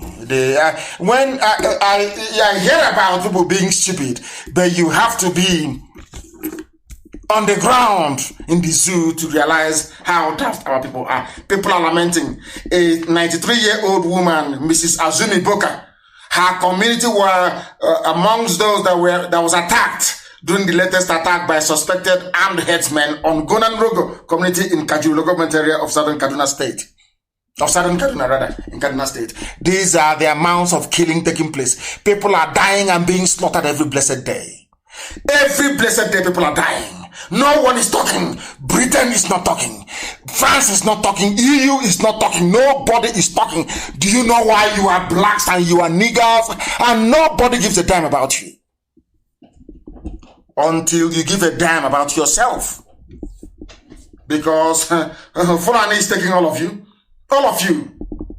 Not only that, we have said this before, because the aim of the Fulani is to take over everywhere and bring in their people from the Sahel. So they can now say that Nigeria is Fulani homeland. Some of you are too foolish. You are blind, you cannot see. But we can see. Is this only Biafra that is suffering? All of you that ganged up against Biafra, how far? Now, I'm asking you. Are you having fun? All the lies they told you, all the lies they told you through go on, all the lies, the deception, the deceit. Number one is the problem. Biafra is the problem. Where are we today? Are you having fun in the zoo, Nigeria? The answer is no. Now, let us even go to those that fought for them. The bulk of the soldiers, I keep saying this all the time, only if the soldiers can't put the need to save their lives and their communities over and above their stomach. Those that fought the war were those from the Middle Belt, or maybe those from Kanu Borno Empire, which is Borno State. Even there in Borno State, they claim they are all Muslims, so I want you to understand the game plan of Fulani. You know, when the Hausas want to rise up, they show them, they say, we are Hausa Fulani. It's a lie. If you're Hausa Fulani, how come there is no Hausa man who is an emir? Show me one Hausa, show me one emirate being controlled by a Hausa man. There is none. And that is where all of you are heading to. The mentality of the Hausa, so reduced and so almajirized, that they can no longer rise up again. Only if they listen to this gospel and develop some brain. The baggy people in Abuja, are you not agitating? Baggy in Abuja, are you not agitating to be free from the shackles of the Janjaweed? Some of you don't know this. Do you know that Abuja indigenes, the baggy, do you know they're agitating? People don't know these things, you know. Do you know that most of them are Christians that they're agitating? They tell you, oh, the North is Muslim, the North is one. Rubbish, pure rubbish. If the North is one, why are they attacking the home of the Shehu of Borno? Why are they attacking it? You know that it was only the Borno people that resisted the Fulani when they came. The Shehu of Borno fought them. You know the Fulanis, they don't forget. They've not forgotten. That is why the height of the terrorist activities going on in the zoo is in Borno. Fulani wants to break Borno at all costs. Do you know that people from Borno State are not Hausa people? Are you aware of that? Do you know that people from Borno State are not Fulani either? Do you know that people from Borno State are being killed by Fulani people. You don't know this. But on this platform, on this radio station, we will tell you, we will teach you, we will educate you, we will enlighten you, so those things that are hidden are revealed to all of you. Kanu Borno Empire has never been and will never be loyal to Sokoto Caliphate. That is the problem. The problem is that they refuse to relinquish the title of Shehu of Borno. They said no, we will not relinquish it. They said no. They said, okay, we are going to keep killing you. They keep appointing their Fulani emirs alongside the Shehus you have in Borno. Now, some of us think because they're all Muslims, somehow they are one. No, they are not. They are not. That is why the northeast of the zoo has no peace. That is why most of the monarchs they have been killed by Boko Haram. That is why Boko Haram is in Borno, killing them. Who are Boko Haram? Boko Haram are Fulani Janjaweed, by another name. Of course, I do sympathize with them because Muhammad Yusuf was killed by the police. So they have every right to agitate or to get angry. Today they are calling them terrorists. That is why most of the monarchs you have in Borno are dying. And if you go and do your research, most of the people dying in Borno state are all Shehus. No emir has been killed. The people they are killing are the Shehus, the original aborigine, the owners of the land are being killed. Owners of the land are being killed in Borno by the Fulani. But you don't know this? Owners of the land in southern Kaduna are being killed. And I keep asking people, Fulani had a Madole, how many are these Fulanis terrorizing all of us? Everybody. How many are they? And somebody quite frankly pointed, do you know those that carried out coups are from the Middle Belt? Maman Fatsa, Henry Yoka, and all the rest of them. Are you aware of that? Why? If the North is one, why would Mwamvasa carry out a coup? If the North is one, why would Gideon Oka carry out a coup and say that the extreme Sharia North should go? Why? If the North is one. These are the things we don't think about. These are the things we don't know about. But we know in IPOB because we are very, very smart. The Shehu of Borno is now saying we are no longer safe. Now, this was a people that came into power claiming to have all the answers to the security problem. But in Borno, in their own homes, in their own land in the north, there is no peace, there is no unity. There is anarchy and there is war. One is official, one is not official. And they'll come and tell you, they are doing very well, the army, fighting insecurity everywhere. That is to deceive you. If you are foolish, you will listen to them. But I'm sure in Abuja tonight there is fire. They know that the truth has come into Abuja. They can no longer hide it. They can't. I'm asking everybody. I am asking everybody, by which I mean Biafrans, every Biafran, regardless of your clan, so to speak. Oduduwa is there. Middle Belt is there. The people of Kanu Borno in Borno State, you're suffering, you're dying. Hausa people who are in Kaduna, you people are dying, you're being slaughtered every blessed day. I'm asking all of you, if all of us were to get together, do you think the Fulani can defeat us? The Fulani, there are only 3 million of them. Only 3 million. Making our lives a misery. And we let them. Because of our longer throat, we let them. Are you telling me that all of us rising up at the same time, Fulani will do anything? Or Britain will do anything? The answer is no. But they will go to the traitors in all of you. They will go to the saboteurs in all of you. Give them some money. They start to make noise. And the idiots will begin to fall by the wayside. Because you're not strong. You are black. You're from Africa. You're not mentally resilient. You're not strong enough to resist, as we have been doing. Why do you think we are formidable? Why do you think that IPOB is strong all over the world? Because we are on... You cannot bribe us. You cannot buy us. No, of course they know that. That is why they are angry with us. That is why they will go to my house and try and surround it thinking that intimidation works. They know it doesn't work with me and can never ever work. And very soon they will get their comeuppance. They know that very well, that we cannot retreat nor surrender. It doesn't matter how many entities they buy up. It doesn't matter how much they give to Facebook. It doesn't matter how much they give to YouTube. It doesn't matter how much they pay Google. It doesn't matter how many media houses they buy over. It doesn't matter how many consultants they have all over the world. We are unstoppable. This IPOB must march. We are unstoppable. The man cried out, Shehu Brono, Wallahi, we are not safe. Shehu Brono cries out. His Eminence, Shehu Brono Hajabaka, Ibn Umar Garbai El Kanemi, on Friday decried the Borno state is no longer, he said the Borno state is no longer safe following an attack on the convoy of the governor, Babakana Zulum. In another part of the zoo, these are the people that came into power, say, oh, Jonathan is weak, Jonathan cannot do anything, Jonathan cannot fight Boko Haram, let's give it.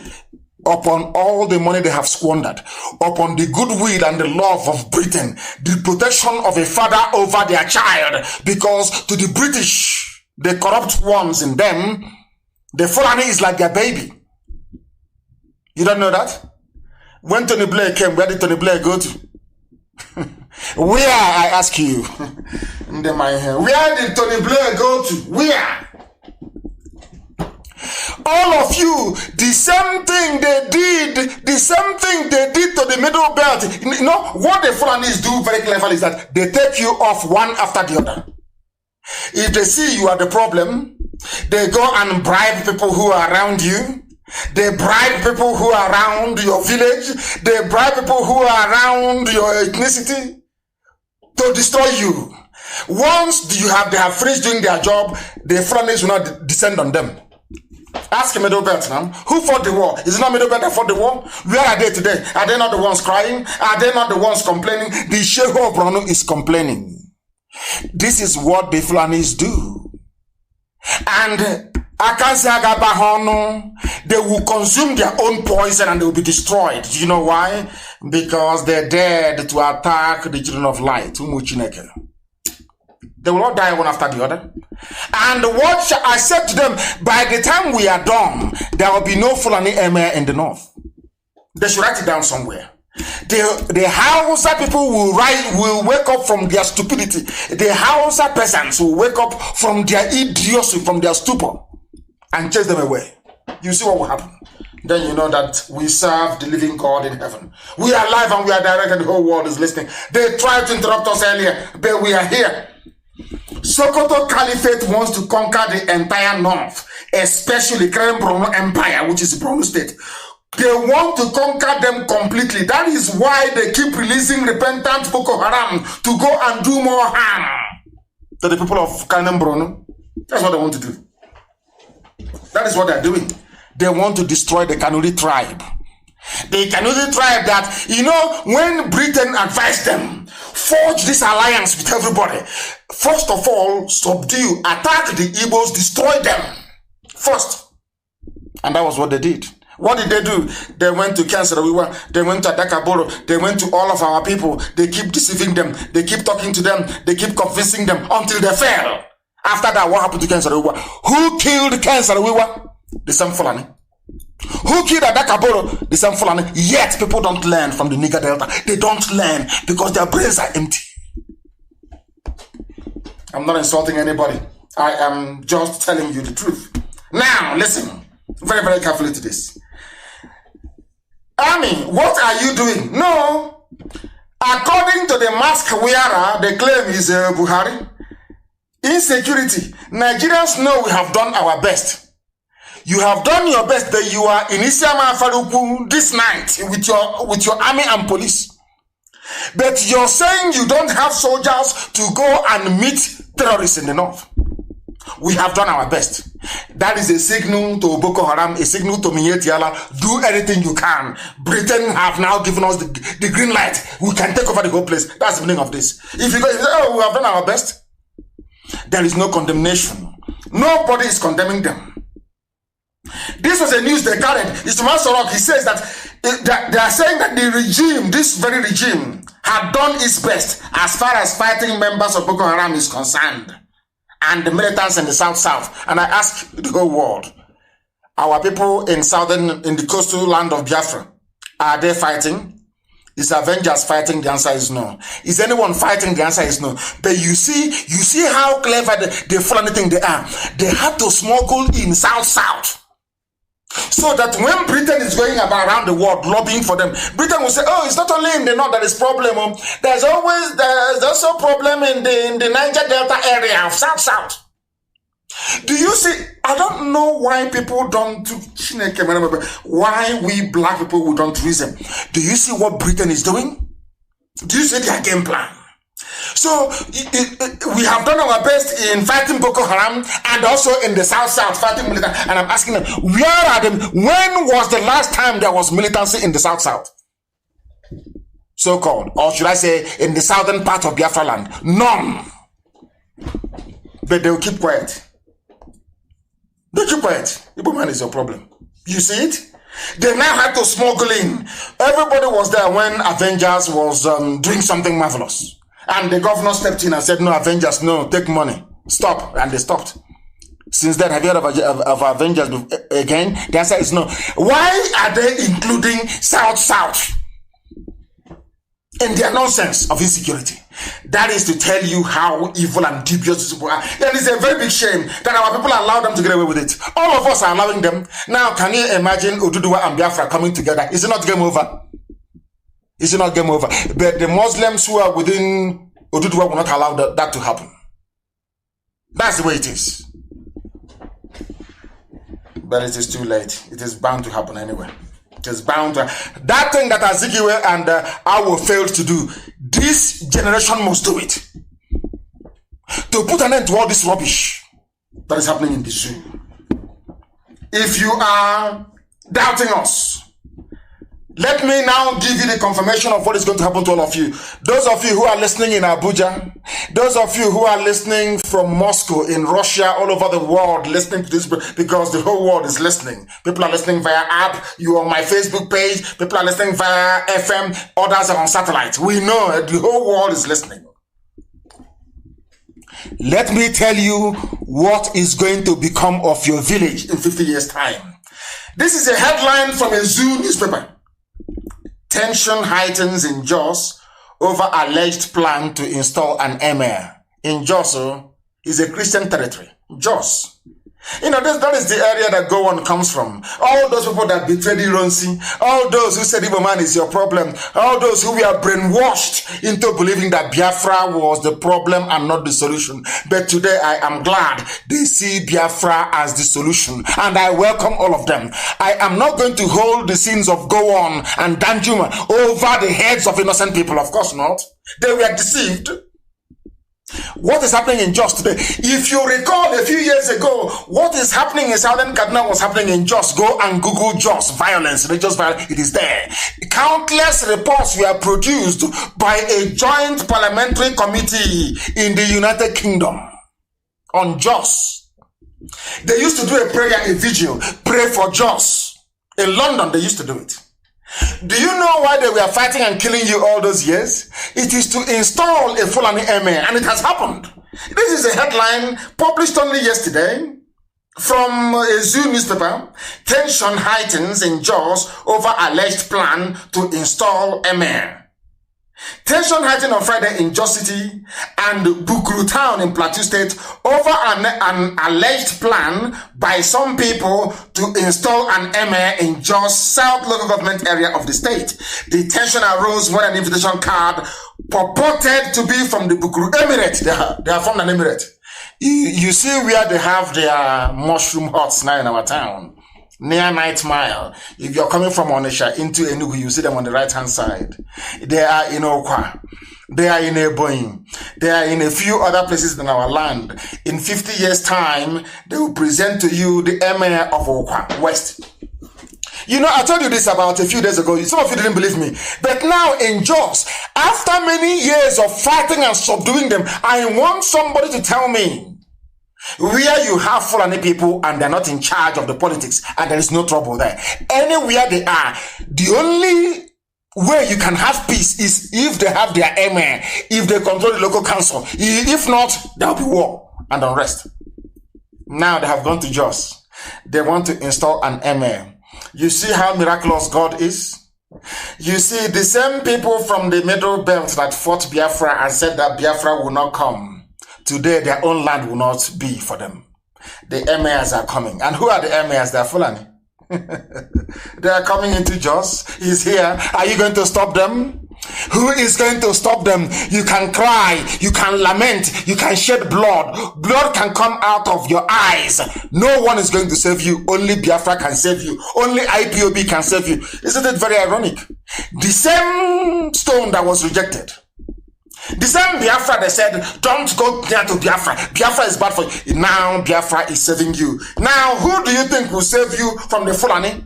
Installing their emir in Jos. And once they install the emir of Jos, is over now, is it not? It becomes it's an emirate. It's now a Fulani territory. And all you Christians in the Jos, you'll be slaughtered and massacred even more. Only Biafra can save you.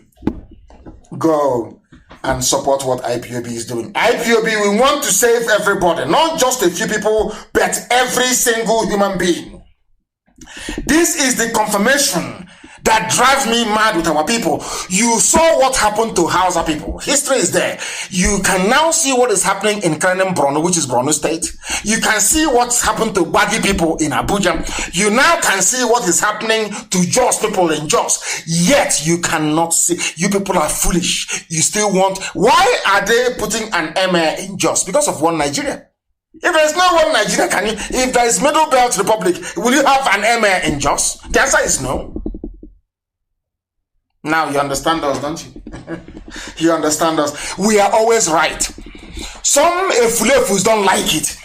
But the fact is, in a debate, we are always right. We always win. Always.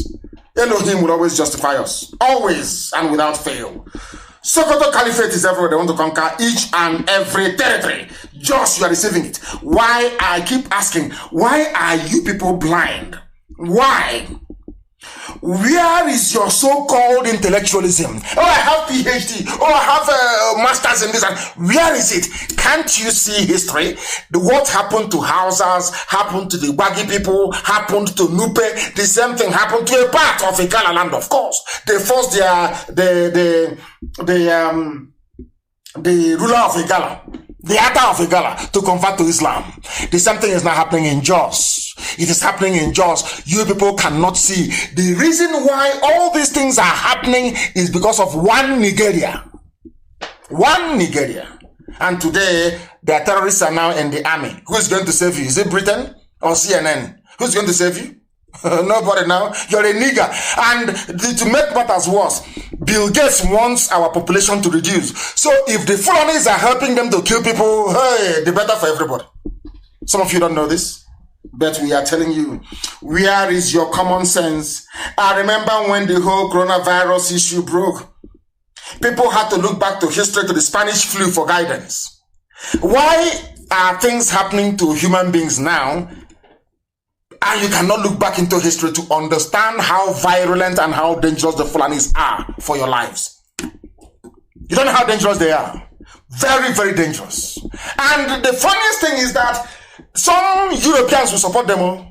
Don't get me, of course, the what they're getting from the zoo. If you're a country and you have a contract for life, as Julius Berger has in the zoo, why because of a bunch of niggers, you forget that? Of course not. A few niggers can die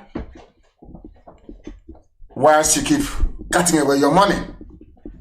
The reason why history exists is so that you can look at it and learn something from it. Look at Southern Kaduna.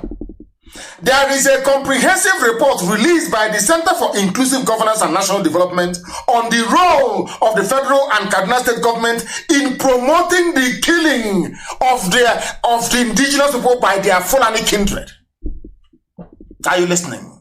Federal government of the zoo, Nigeria, in conjunction with Kaduna state government, are killing people. This is the report. Now listen. Kaduna state and the federal government, they have provided an enabling terrain for Fulani terrorists to eventually take over the whole of southern Kaduna and other parts of northern Christian communities through deployments of heads of security agents who are purely Fulani Muslim. As I told you before, police Fulani, army Fulani, civil defense Fulani. Fulani Muslim in Christian communities. That is why they don't want you to be free. That is because only under, people must understand this. The reason why, because you are under one Nigeria. Once you're under one Nigeria, they can deploy, the IG of police can put Fulani men anywhere they like. You cannot stop them. Now you understand it, don't you? You understand it? Now listen very carefully, please. The approval and granting of a biased, brazen and sudden request from Governor El-Rufai that all policemen of Southern Kaduna extraction should be transferred out of Kaduna State. You don't know this, but we are telling you. Do you know that the governor of Kaduna State, rather than have the policemen from Southern Kaduna, indigenes, police their communities, they said no, transfer them outside the state so you can bring them Fulani and they'll be there, they'll fold their arms. As their terrorists are now slaughtering you and you do nothing. Only Biafra can save you. Can save all of you in the zoo. Only Biafra can save all of you. The approval now has to tell you something. This was granted since 2017 by the former Inspector General of Police, Idris Mohammed. Idris Mohammed signed it as an order that no Southern Kaduna policeman should be deployed to Southern Kaduna. Instead, ship them out and bring in Fulani. So they'll be there watching as people are being slaughtered. Since the creation of Kaduna State, that all the combination of all the heads of agencies deployed to serve are skewed in the interest of Fulani people. Now, you will be surprised. That was the same man that paid terrorists to stop killing indigenous people. Now, who is the governor of Kaduna State? He's a Muslim. His name is Ahmed El-Rufai. Who is the deputy? Hadiza Balarebe, Muslim. Who is the speaker of the House of Assembly? Yusuf Zailani, Muslim. Who is the chief judge of Kaduna State? Mainly Christian state, to remind you, Mohammed Lawal Bello, Muslim. Who is the Attorney General of Kaduna State?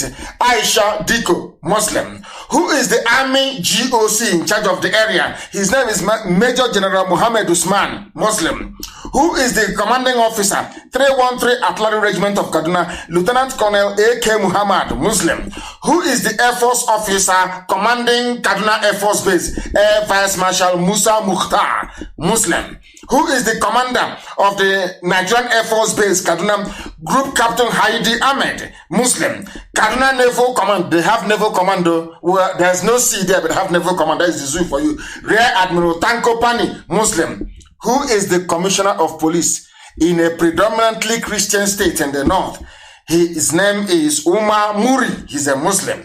Who is the DSS man inside Kaduna? His name is Idris Ahmed Koya. He is a Muslim. Who is the commandant of the Civil Defense Corps in Kaduna? His name is Babangida Utusema. He is a Muslim. Who is the controller of the prisons in Kaduna? Sanusi Dan Musa, Muslim. Who is the immigration controller in Kaduna State? His name is Mr. A.A. Bauchi, Islam. Who is the Corps Marshal? That's road safety in Kaduna State. His name is Garoba Rimi, Muslim.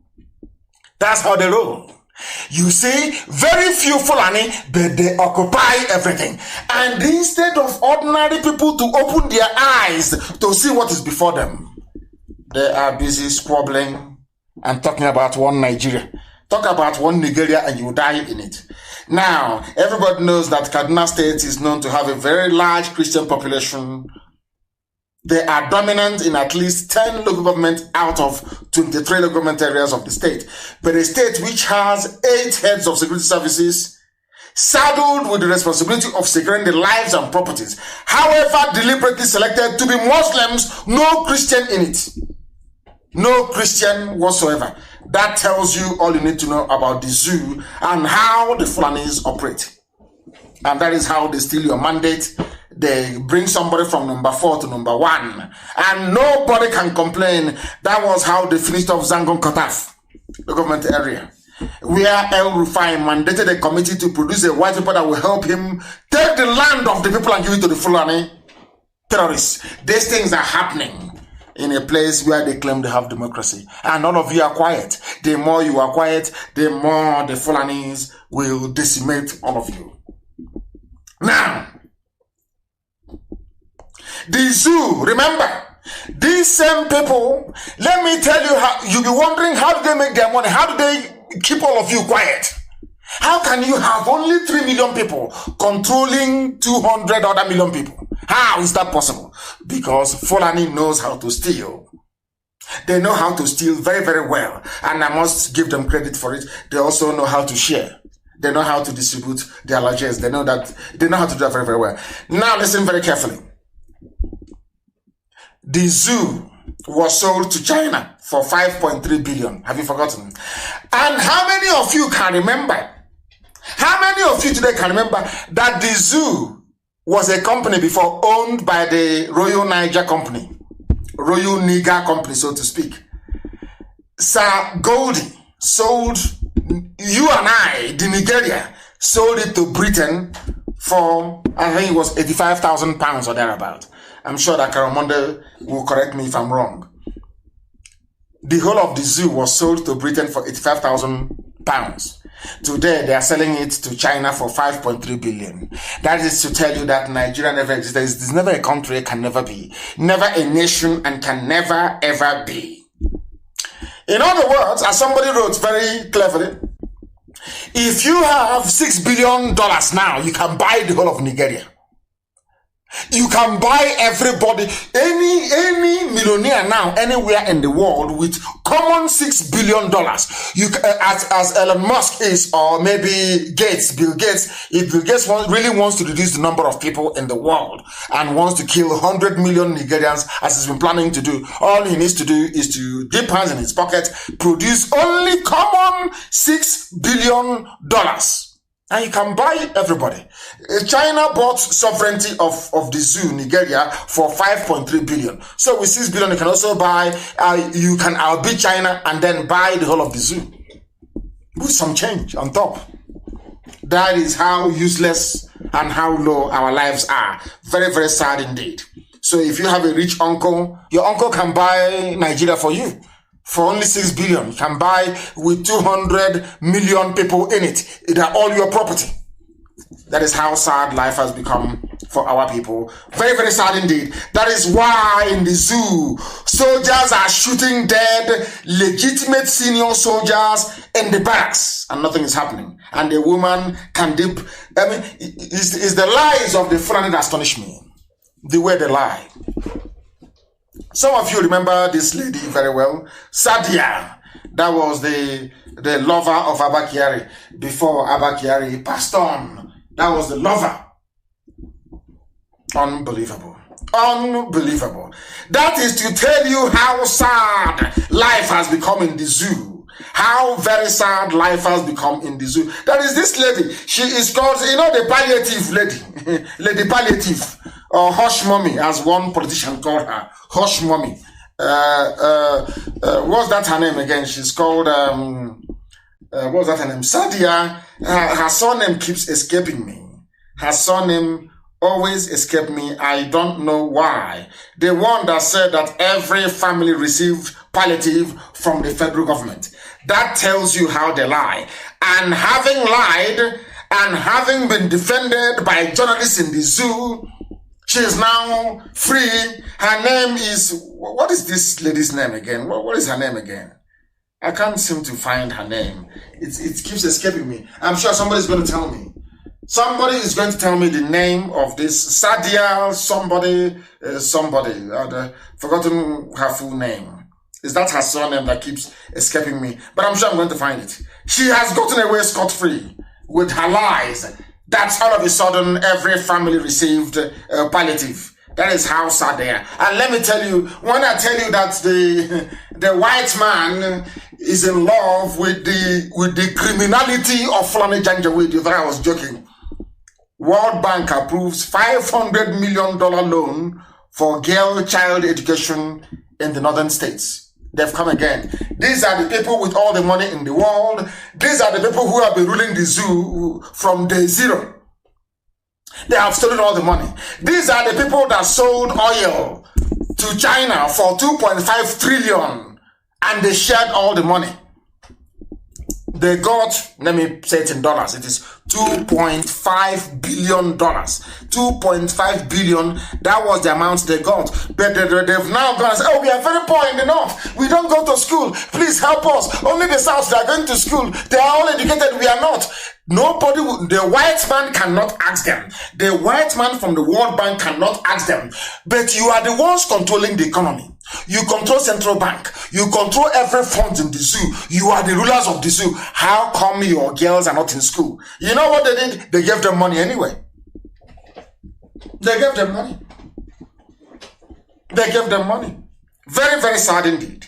Very, very sad indeed. That is the zoo for you and tells you all that you need to know. We have now come to that segment of our program. That is a man I want all of you to Google tonight. Go and Google him. His name is Gabriel. The friend gave me name, Awudu. His name is Gabriel Oyibo. Oyibo, as all of you know, is an Igbo name. He is a mathematician extraordinaire. One of the most intelligent men in the history of creation. Very, very intelligent man. He is from Kogi State. He is a PhD holder. He is a professor of mathematical sciences at Ofapit Institute of Technology. A very brainy man. A very, very intelligent man. Highly intelligent. He's from Kogi State. His name is Oyibo, but I gave him Awudu for your information. I now want to take us to the aspect of our program tonight that I promised you we're going to bring to you. This very aspect is very, very, very, very important. That people understand the boundaries of Biafra. Where Biafra starts from.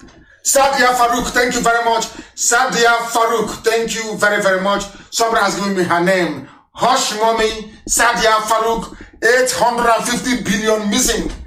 With the money, they can conquer everybody. Sadia Farouk, that is her name. That is her name.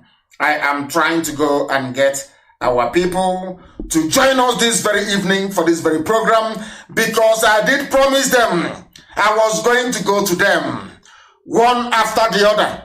I wish they can come and I will ask them questions, ask them where they come from. They are going to tell us because the whole world is listening. And I'm going to ask them very serious questions. And I'm sure that they're going to answer.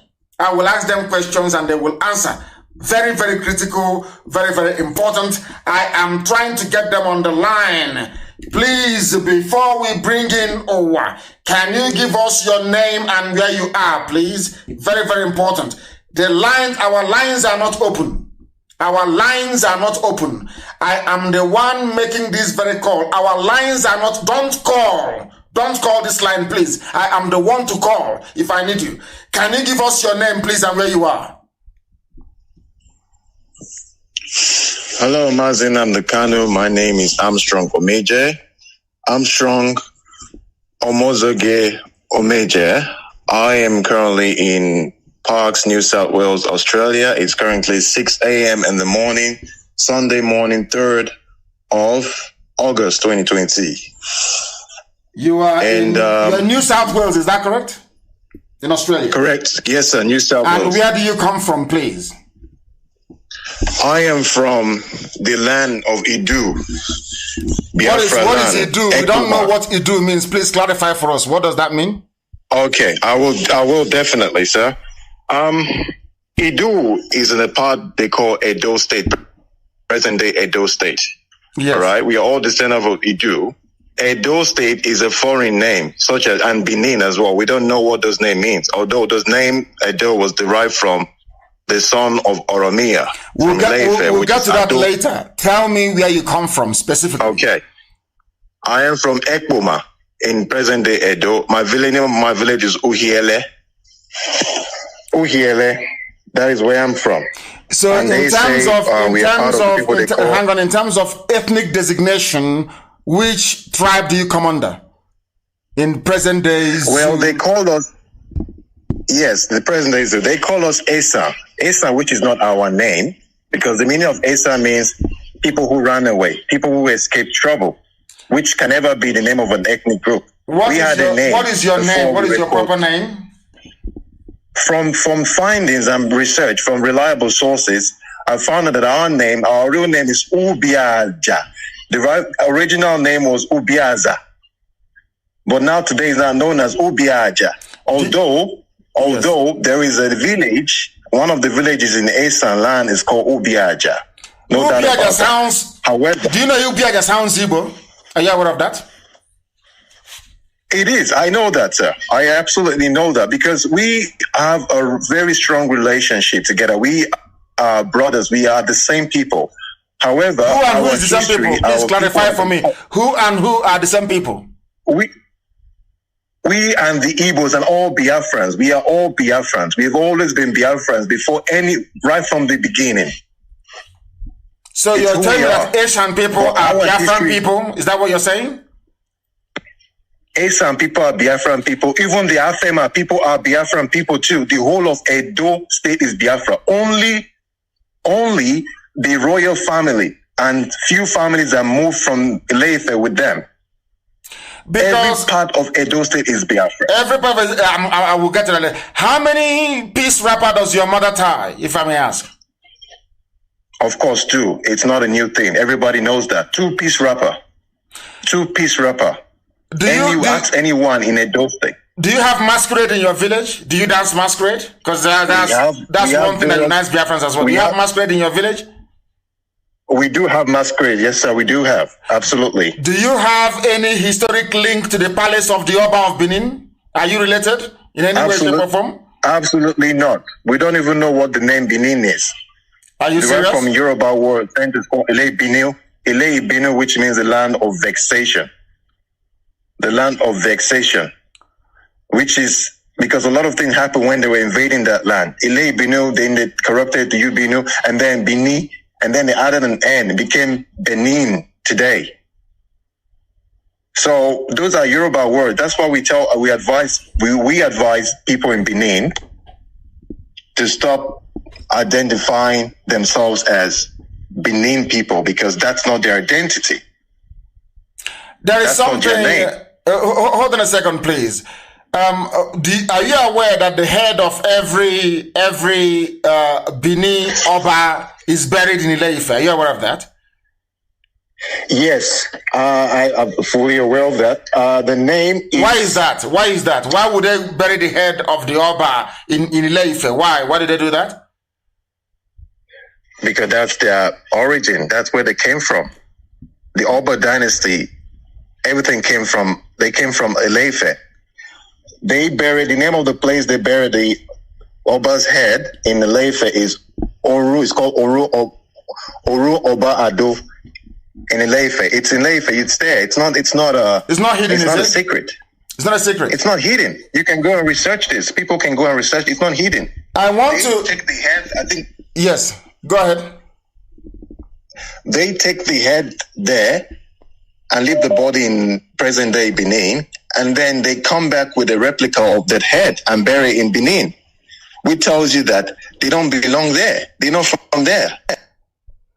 So the Oba. True, this is the case. So the Oba of Benin doesn't actually come from Edo land, so to speak. Doesn't. Absolutely not. They don't. It's all about the throne. It's just all about the throne. Taking the land, and definitely taking the land and turning it into, Yoruba land, just like they did Lagos. Lagos is part of Igodo. Today, it belongs to the Yoruba. They own it now. So that's exactly what they're doing. I mean, no offense to the monarchy, but it's just a fact. We have to say our history. We are different people. I mean, our mothers tie 2 wrappers. The names of our villages, a lot of them have Igbo names. Like, you hear names such as Uhiele, Akahia, Ebele, Ifeku, Okalo, wow, Uboha, Ujoba, Ogwa, Udo, Uzia, Uromi, Eboi. All these are Igbo. So they're not Spanish. They're not Italians. And definitely they're not Yorubas. So these are pure Igbo names. So what makes you think, why would our people think we are not Biafrans? Now, can I ask you a question? Do you have market days where you come from? In Edo, do you have market days? We have 4 market days, exactly the same as the Igbos. Are you serious? I'll tell you so that. How come these things don't come to the fore? How come you people from there keep hiding all these things? You have 4 market days in Edo State, that's in Asian, so to speak, or of course Ubiaja. Not just even the Afema, even the Godomigodo people in Benin. The whole of look, Isako is our history. It's who we are. But this history has been hidden for far too long, and people, the conquerors rewrite history. That's what it is. So they've written history and they taught people that look, we this is who we are. I mean, the Benin Kingdom only started 11th century, for crying out loud. Only in the 11th century. Only 11th century ago they Yes. came. Now, can I ask you to name those market days you have? Can you give them to us, please? The market days we have is Eke market days. Hey. Ori. Hey. Orie. Aho. Afo. Okwo. Unkwo. Unbelievable. This is... Okwo. Yeah, those are they are various, they're different slightly. Incredible. Slightly changes, in the pronunciation. And these are the things, these are some of the things that Ohaneze should have done before our time, which is to unite our people. They never did it. Stay where you are, please, Armstrong. There's something I want to play for the whole world to hear. From the mouth of course, everybody knows that I revere and I love the color and the pageantry of the Benin throne. I love it very much. And long may it continue. But we must follow the truth. Wherever the truth leads us is where we go to. Please stay where you are. There is something that the monarch said at a function which I want the whole world to hear, please. From his mouth, please. Aspirations and the history of the Benin people. Yes. Historians all agree that Oduduwa's I'm going to cut you off and I'll get back to you, please. I'm going to cut you off and I'm going to get back to you so the whole world can hear this, please. his son Oromia. Let's start from the beginning. Aspirations and the history of the Benin people. Yes. Historians all agree that Oduduwa sent his son Oromia. The Oba of Benin with his own mouth is saying that historians agree that Oromian came from Ile-Ife to Benin today. Are you listening? This is from the Oba himself, not from me, please. That the land where Benin people are today is Igurumigoro. The Oba opened his mouth and said that the Oba sent his son, Oromian, to Benin. Listen, please. At the request of elders of Benin to return with them as ruler of their realm. Oromia's stay in Benin may have been short, but before he left, a child was born to him. Oromian came, met a very beautiful Biafran woman, and gave birth to a son. Are you listening? Please. Are you listening? These are pure facts. This is coming from the mouth of, I think, what's his name? Please, I want to respect by giving me his eminence. This is the Oba of Benin. Please, from his mouth. They came, the Oromian, the Yoruba man came, impregnated a Biafran woman in Benin, today's Benin, and gave birth to a son. Let's listen. Who was later crowned Oba, and that is no. The son was now crowned Oba. Listen, please.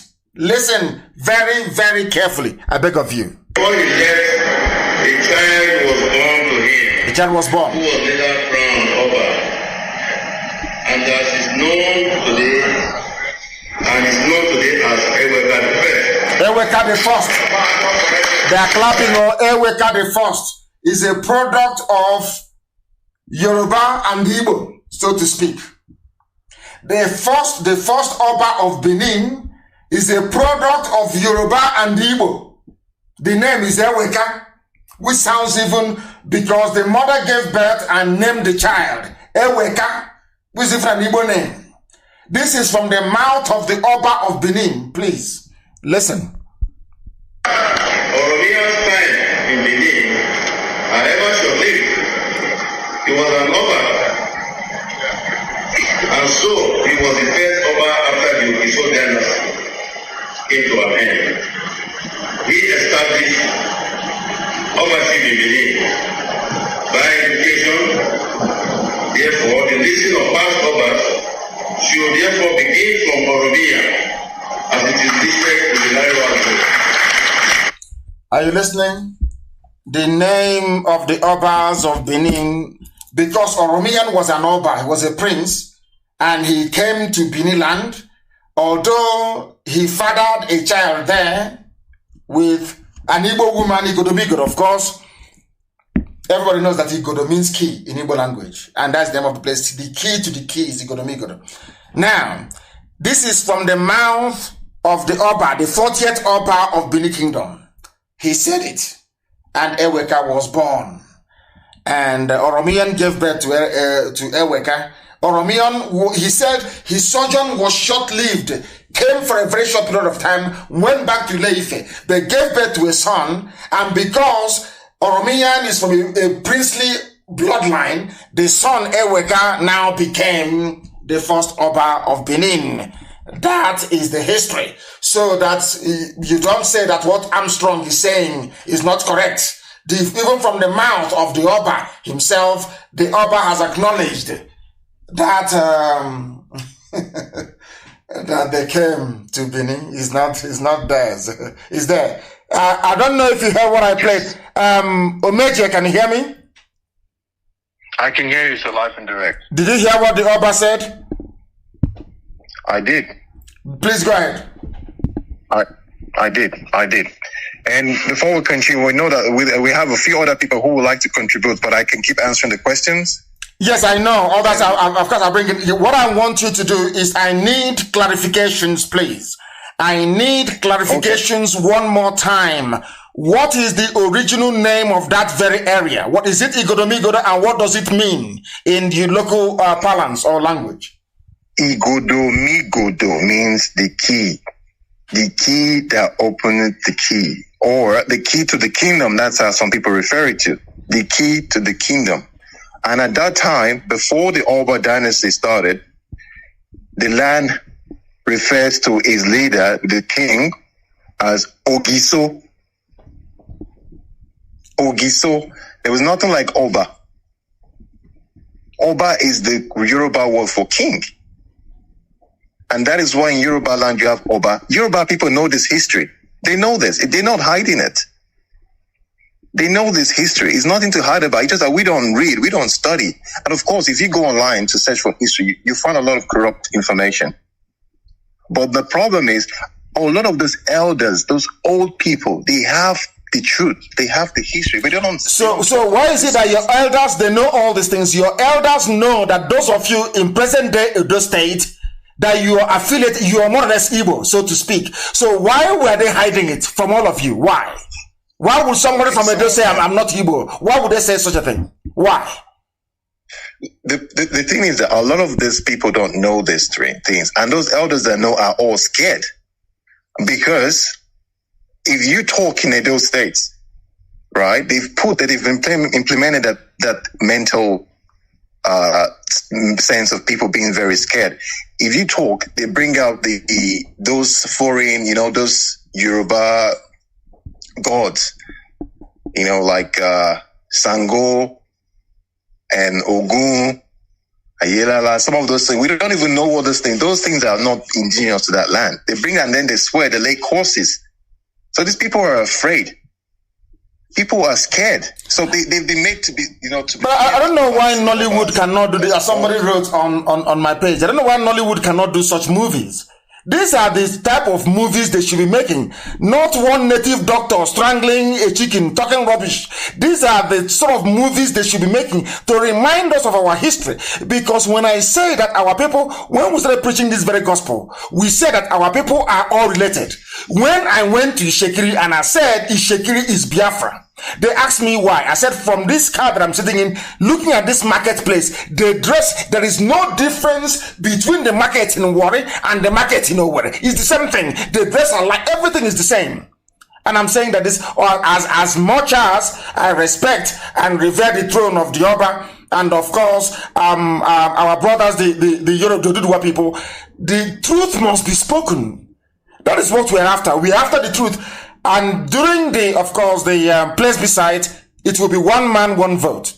If the people of Edo vote and say they don't want to be part of Biafra, nobody's going to force them. But it has to be one man, one vote.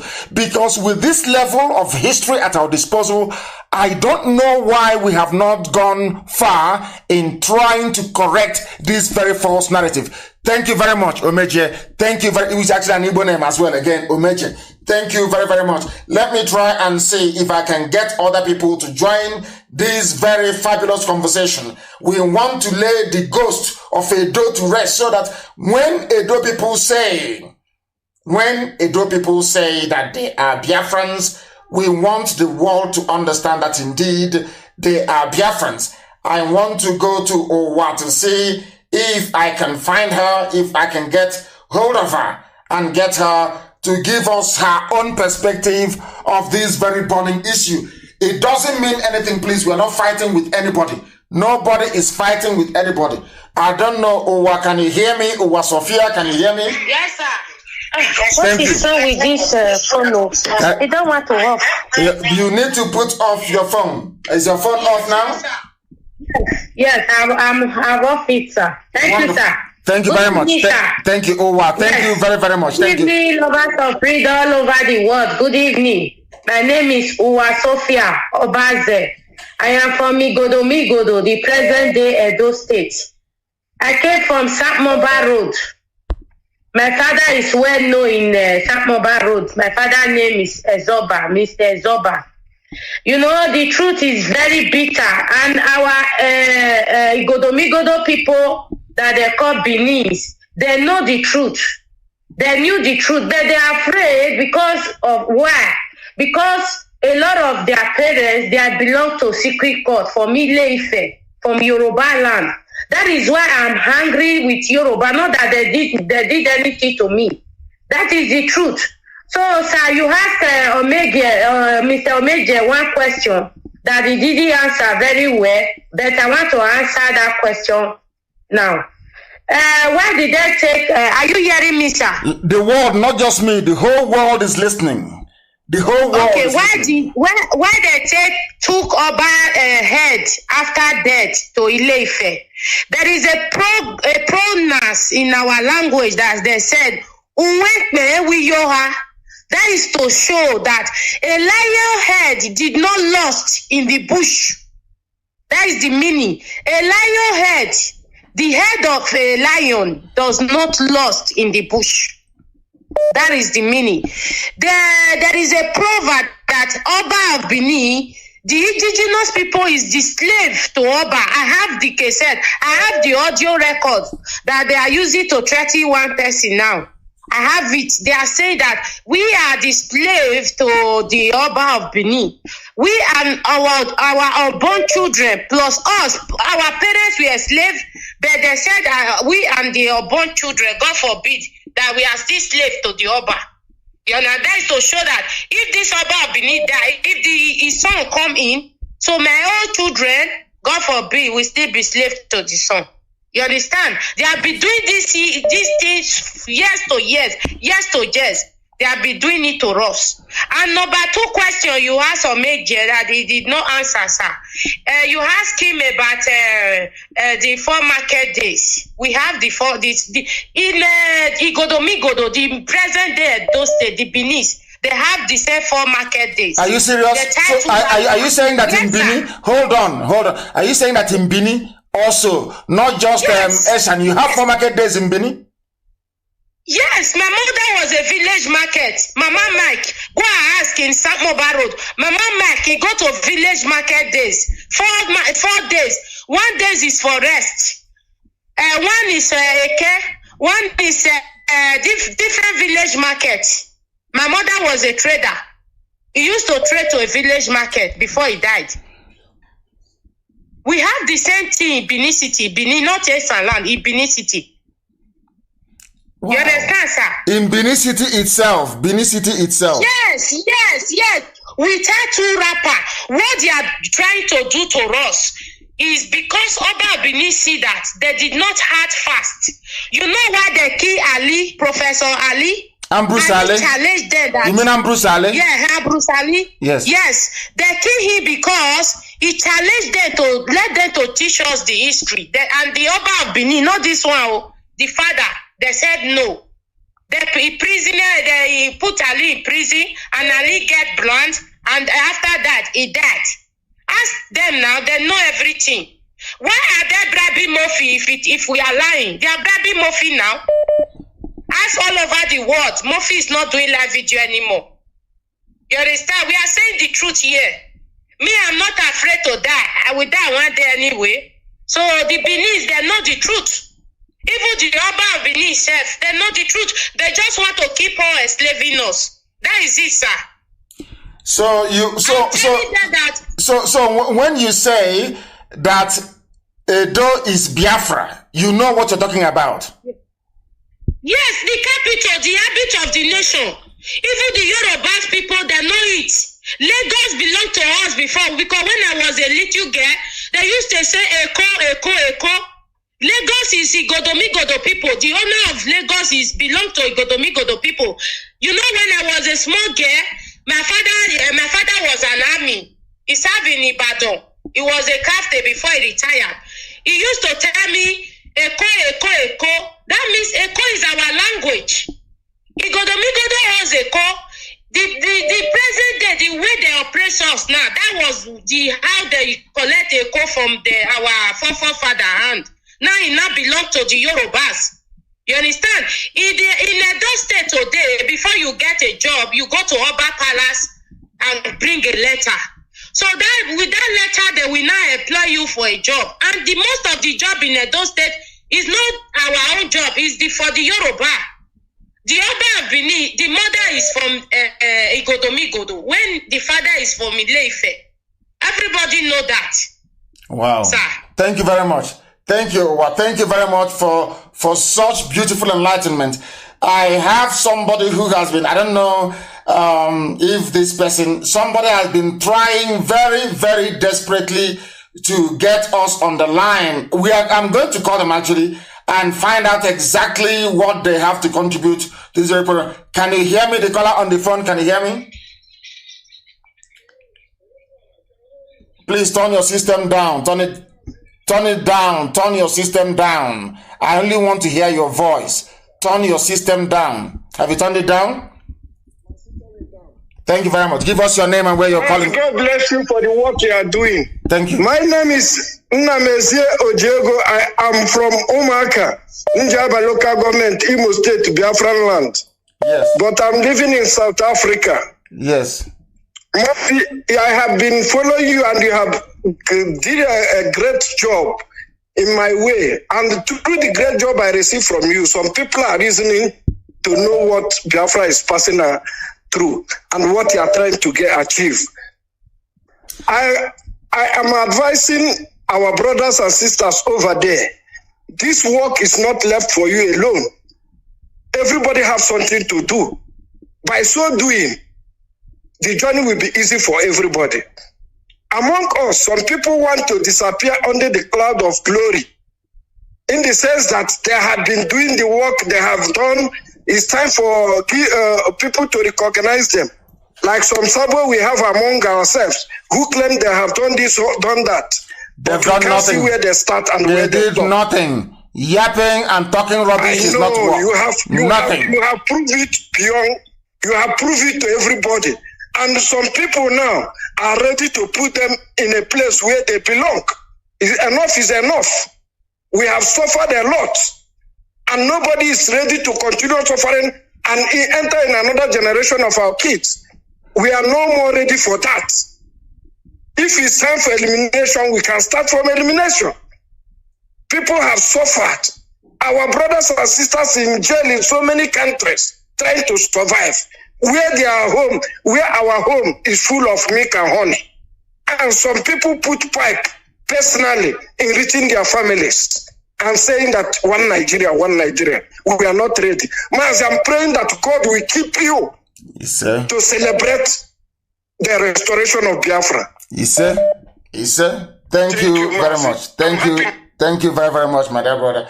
I didn't mean to take calls this evening, but I would like to, you know me, I like to balance everything. If there is any form of response from anybody who is pro, I want to say, because we heard from the Oba himself. Oba opened his mouth and said that they came from Ileif. That's what the Oba said, not me. So I don't know what other rebuttal there is. Please, your name and where you're calling from. This is Chidi. What's the meaning of this is Chidi? Is Chidi your name? Who gave birth to you? He's saying this is Chidi. Yeah? I don't accept that. You must have a father. Your father gave birth to you, please. When you call us, you give us your full name, where you come from. Where you come from. Where you come from. They said some people from Otuoke, which is Goodluck Jonathan's village, attacked our people today during a youth meeting, I understand, and arrested the coordinator and handed him over to the army. So in Ogboya LGA of Bayelsa State, we must know that the Janjaweed fathered a lot of people, and this nonsense are bound to happen now and again. But we shall try as much as we can to get to the bottom of it, and it will be resolved to be dealt with and resolved amicably. I have somebody who happens to be on the line. Please give us your name and where you're calling from. Turn your system down, please. Your name and where you're calling from. Yes, my name is Osaige. Then I'm calling from Cyprus. From Cyprus, thank you very much. From your name, do you come from Edo? Yes, I come from Edo State, Uromi. Uromi, thank you very much. Are you part of the school of thought that says that you're Biafra or you're Yoruba? Which one are you? Confirmed Biafra, a very strong one. Okay, please go ahead. Okay, I want to throw more light about the Godomigodo people you were talking about. Yes. Yes.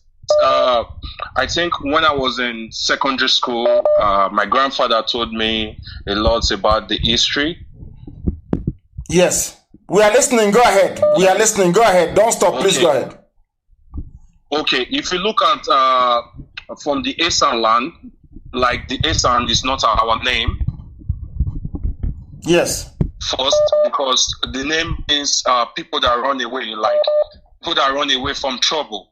And the Benin Kingdom, there's a saying, they say when you see an Esan person, you have to kill that Esan person first before you can kill a snake. Meaning, if you see a snake and an Esan person, you have to kill the Esan person before you kill a snake. Do you understand? I do. I understand that. Yes. And what does that supposed to signify? Was it because Esan people killed an Oba? Is that correct? Did Esan people kill an Oba at one point during a war? Yes, during the war. But I can't remember the particular Oba. Then I think all the Esan people were driven from the Benin Kingdom, which this present day Edo State is for Igodomigodo people. And my grandfather used to say, if you check Uromi, you can still find older people. They are Igbos. They speak Igbos. If you like anywhere I go to, are you serious? I tell them some of the older ones, they still have Igbo dialects. They speak Igbo in Edo State. If you have anybody from Uromi, anybody watching live now that can call one of the elders in Uromi, if they are willing to say the truth, they will tell you that. My goodness. Every time we keep discovering, every blessed day. Thank you very much. I'm very glad that I took your call, actually. Thank you very, very much. We have somebody on the line. I want a Yoruba Bini person, if there's anything like that, to please try and call us as well. The caller on the line, can you hear me? We have a caller on the line. That caller, can you hear me? Reconnecting. I don't know why it says reconnecting. Let me go to the Skype and see who is there. The caller on Skype, can you hear me? No, they're not paying attention. The caller on Skype, can you hear me? Good evening to you. Please give us your name and where you're calling from. No, they cannot hear us. Connection was lost. They cannot hear us. They cannot hear us. Sadly and unfortunately, we have brought that very conversation to an abrupt end. We thank all of you. These people are, oh my goodness, people are calling from all over the place. The caller on the line, can you hear me? They are there. They are not doing anything. They are not saying anything. I want somebody who will call from the Yoruba side of Benin, because they've been there now since 11th century, so it's been a very long time, and they're entitled to the land as well. The caller on the line, can you hear me? Hello. Yes, please. Your name and where you're calling from? Okay, my name is Olada Poshitu. Yes, Olada Poshitu, please go ahead. We are listening. Thank you very much. Go ahead, we are listening. Okay. Yeah, due to my personal research, actually. Yes. I feel the Yoruba people are originally from Igodo. Oh my goodness. So we are not even expanding. Because so if the Yorubas come from Igodo, that means that we are now the same people. Is that correct? Is that what you're trying to say? Yes, because Oduduwa was a prince from Igodo. Wow. Goodness. Yes. No, please start again. Hold on, Shitu. Give us, where do you come from? Where do you come from? I'm from Kwara State. From Kwara State? The Yoruba Pakambu, yes. Offa to be precise. And what are your sources, what are your historical sources to say that the Yoruba Oduduwa came from Igodo? Because if that is the case, that means that an Igbo man and a Yoruba man, we are the same people then. That's what it means. If they come from Igodo. We are the same people. That's the point I'm trying to make. Wow. Because Oduduwa went to Ile-Ife and became a king. So the gods of Benin Kingdom, of Igodo, after they lost their king, said it has to be someone from Oduduwa line, or Oduduwa himself, who can replace the late Oba. So he sent his son Oromiyan, who you just spoke about earlier on. Hello? Wow, we are listening. Yes, we are listening. Go ahead. And that same Oromiyan is also the founder of Oyo Empire. Okay, Oromiyan himself is the founder of the Oyo Empire. Wow. After coming to Benin to impregnate one of our mothers, she then went to Oyo to found the kingdom. Yes, the Oyo Empire. Wow. I didn't know that. You know, black people with power, they like to differentiate themselves somehow and everything. But personally, I feel we are all one. We just try to separate ourselves somehow, and due to what the British did in Africa. Yeah, because I keep wondering, some parts of Ekiti, even the names, the answer. I told you about this very king from our place, from Omopara, many years ago, told me that he went to a meeting of traditional rulers. And apparently, the traditional ruler also from Ekiti has the same surname as himself. Yeah. The same spelling, the same surname. So he was wondering how come that became possible. So that is why this very platform, this radio station is amazing. Radio Biafra. What our job is to follow the truth. Wherever the truth leads us, we go there. And if it is proven that somebody left Igodo to go and found the Oyo Empire, then I think that is the end game. I think that is that. I'm not sure the Fulanis will like it, but I think that is the end game, to be honest with you. Yes. And for instance, someone like, I don't know if you've heard it before, someone like Omoyele Sowore, do you know he's an Ijo man? Yes, he is. Ondo State. I know he's Ijo, yes, I know. Sowore is actually a Biafran, to be honest with you, because he's part of Ijo, is in Ondo State, and is a Biafran. Yes. In Ondo State. Yes. Thank you very much for this. I am so glad, and Or should we say we are very lucky picking all these calls this evening and they're making so much sense. His name is Shitu. Oh, my goodness. From Kwara State, and he knows all this history as well. And he sees himself and the Igbo people as one. That is amazing, honestly. Somebody said we should end the program. Because he's establishing a link between Igbo and Yoruba. Somebody said we should end the some people. I love you all the same. The caller on the line, can you hear me? I have a call. I can hear you. Yes, please, your name and where you're calling from, please. Yeah, good evening. My name is Samuel Chukwu, calling from Holland. From Holland, please turn off your system or walk away from your system, please. I don't want to hear my voice on the background. I have done it off. Go ahead. Yeah, I agree with you. I could remember those days because I grew up in Uromi, that is Edo State, and I schooled there. Yes. And I remember those days because my father is a qualified pharmacist, and he is the one who is treating the Onoje of Uromi then. Wow. Anytime the Onoje of Uromi is sick, he doesn't go to hospital. The only thing he will do is to call my father, and my father will pick me up. We go to his palace, and after my father finished to take him injections, sometimes we can sit down and discuss. I could remember in earlier 80s, the Edenoje, the name of the Oba then was Edenoje of Uromi.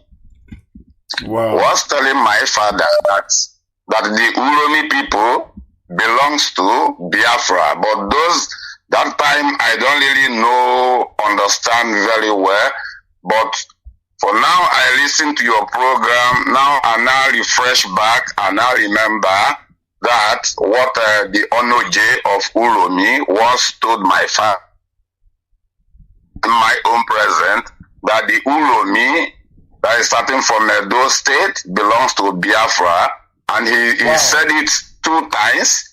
The time that we are changing money also. And you were there present. Hold on. You were there present and you heard him say. I was there.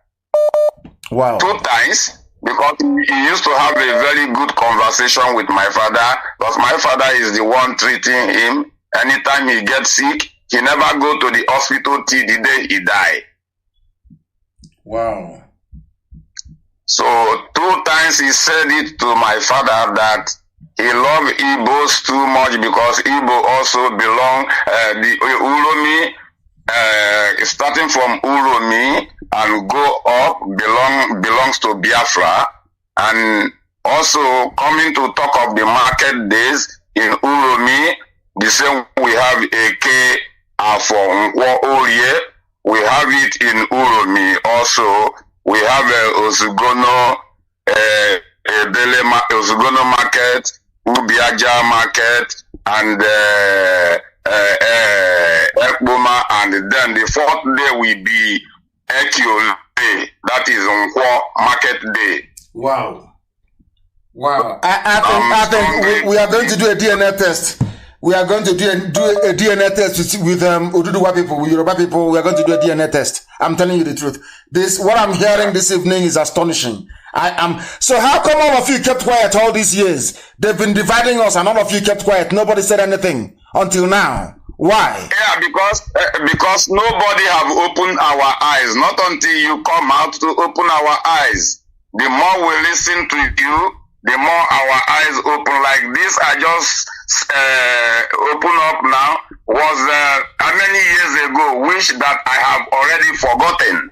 But today's topic make me to flashback and remember that was in early 70s, 80s, the Edoneje of Uromi. I was sitting right beside my father when they were discussing, and he raised it. And second time he raised it again was early maybe 80s, the time they tried to change new money. Wow. This is amazing. Thank you very much, my dear brother. Thank you very, I can't believe what this is astonishing. Tonight's program. I don't know what we delved into. The caller on the line, can you hear me? Can you hear me? Can you hear me? They're not listening.